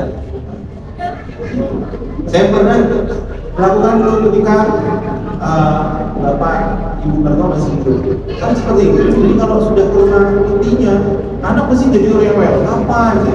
Nah, begitu hal-hal yang menurut saya prinsip di situ kan, anak saya bawa pergi. Saya gendong, saya bawa pergi keluar dalam waktu yang cukup lama untuk menenangkan diri, bernegosiasi, dan aturannya saya. Jadi ketika dia nggak mau taat, dia nggak apa-apa itu, maka kita pulang. Kita nggak dilakukan sampai, kita nggak dilakukan. Nah, itu bisa dilakukan untuk mengantisipasi, dan pelan-pelan orang tua juga memberikan pemahaman bahwa misalnya kalau presiden itu sebaiknya maaf ya Pak, anak itu pelan-pelan bisa disampaikan. Jadi seperti ini, ada Pak yang harus disampaikan. Oke, baik. Pertanyaan yang berikutnya. Pertanyaan kita kasih kasihan. Oke, 1. Oke. Kira-kira menurut majelis seperti yang saya sampaikan tadi, untuk bisa mudah mengendalikan anak, kemudian mudah untuk kita kasih kepada anak, apa yang bisa kita lakukan? Katakan siapa? Setuju. Apa Pak? Ada? Mau Pak gimana? Mau jawab? Oh, cengengnya. Oh, iya. Luar biasa ternyata yang ada ini ya. Kasih rezeki yang halal. Oke, kasih rezeki yang halal. Boleh. Satu lagi, ada jawaban satu lagi. Ada satu lagi. Satu lagi. Ada yang Selain memberikan rezeki yang halal, selain memberikan rezeki yang halal, ajakannya apa? Ayo, Pak. Siapa yang berani? Ayo, mengajak Anda untuk apa? Oke, Pak. Komunikasi. Yes, itu dia. Komunikasi. Alhamdulillah laris Baik, Bapak, berarti beriman ya. Baik, Bapak, mungkin itu yang bisa saya sampaikan. Mohon maaf kalau berarti atas keterlambatan dan mungkin sesuatu yang ini membuat menjadi kita kayaknya kok diajarin dulu. Tapi saya berharap dari kesempatan ini bisa memberikan sedikit saja ruang dalam hati kita untuk bisa mengubah, memberikan ruang dalam hati kita untuk bisa menjadi jalan masuk ke hidayah dan kita bisa berubah menjadi orang tua yang terbaik untuk anak-anak kita. Karena pada akhirnya kita akan merasakan manfaat. Memang belajar tidak menjadi sesuatu yang tidak menyenangkan, tapi ketika kita mau melakukan itu akan memberikan efek yang luar biasa. Kata Rasulullah, "Talabul ilmi fardhu 'alal muslim." Menuntut ilmu itu wajib atas setiap muslim, mulai dari mulai yang nanti pernikahan. Maka selama ada kesempatan, selama Allah memberikan rezeki untuk menuntut ilmu, itu tadi ilmu. Kita bisa belajar dari mana saja, tertabur dari mulut seorang yang mungkin bersikap jahat atau mungkin melakukan kejahatan. Tapi ketika ada kebaikan keluar dari mulutnya, maka itu adalah ilmu. Dan semoga para pendengar istiqomah kepada Allah untuk terus belajar, terus berproses. Semoga Allah memberikan kemudahan rezeki, kemudahan untuk membimbing anak-anak, dan kemudahan untuk jadi orang-orang yang soleh. Jadi yang bisa saya sampaikan apa yang terjadi pada Assalamualaikum warahmatullahi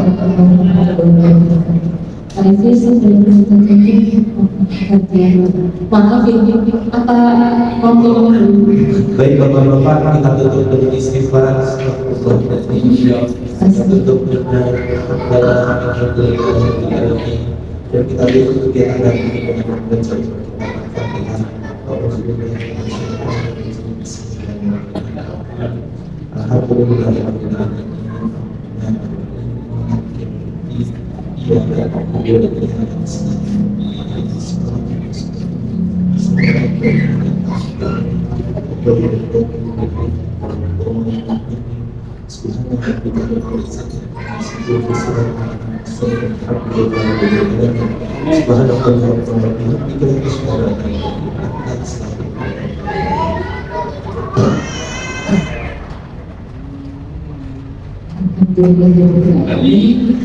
Telah selesai acara kita pada siang hari ini ya, dan terima kasih sudah bertahan sampai hari ini. Iva,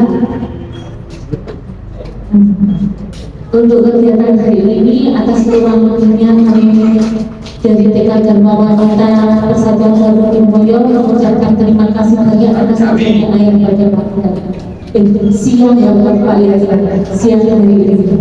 Terima kasih, sampai jumpa kembali. Assalamualaikum warahmatullahi wabarakatuh. Waalaikumsalam. Wassalamualaikum warahmatullahi wabarakatuh.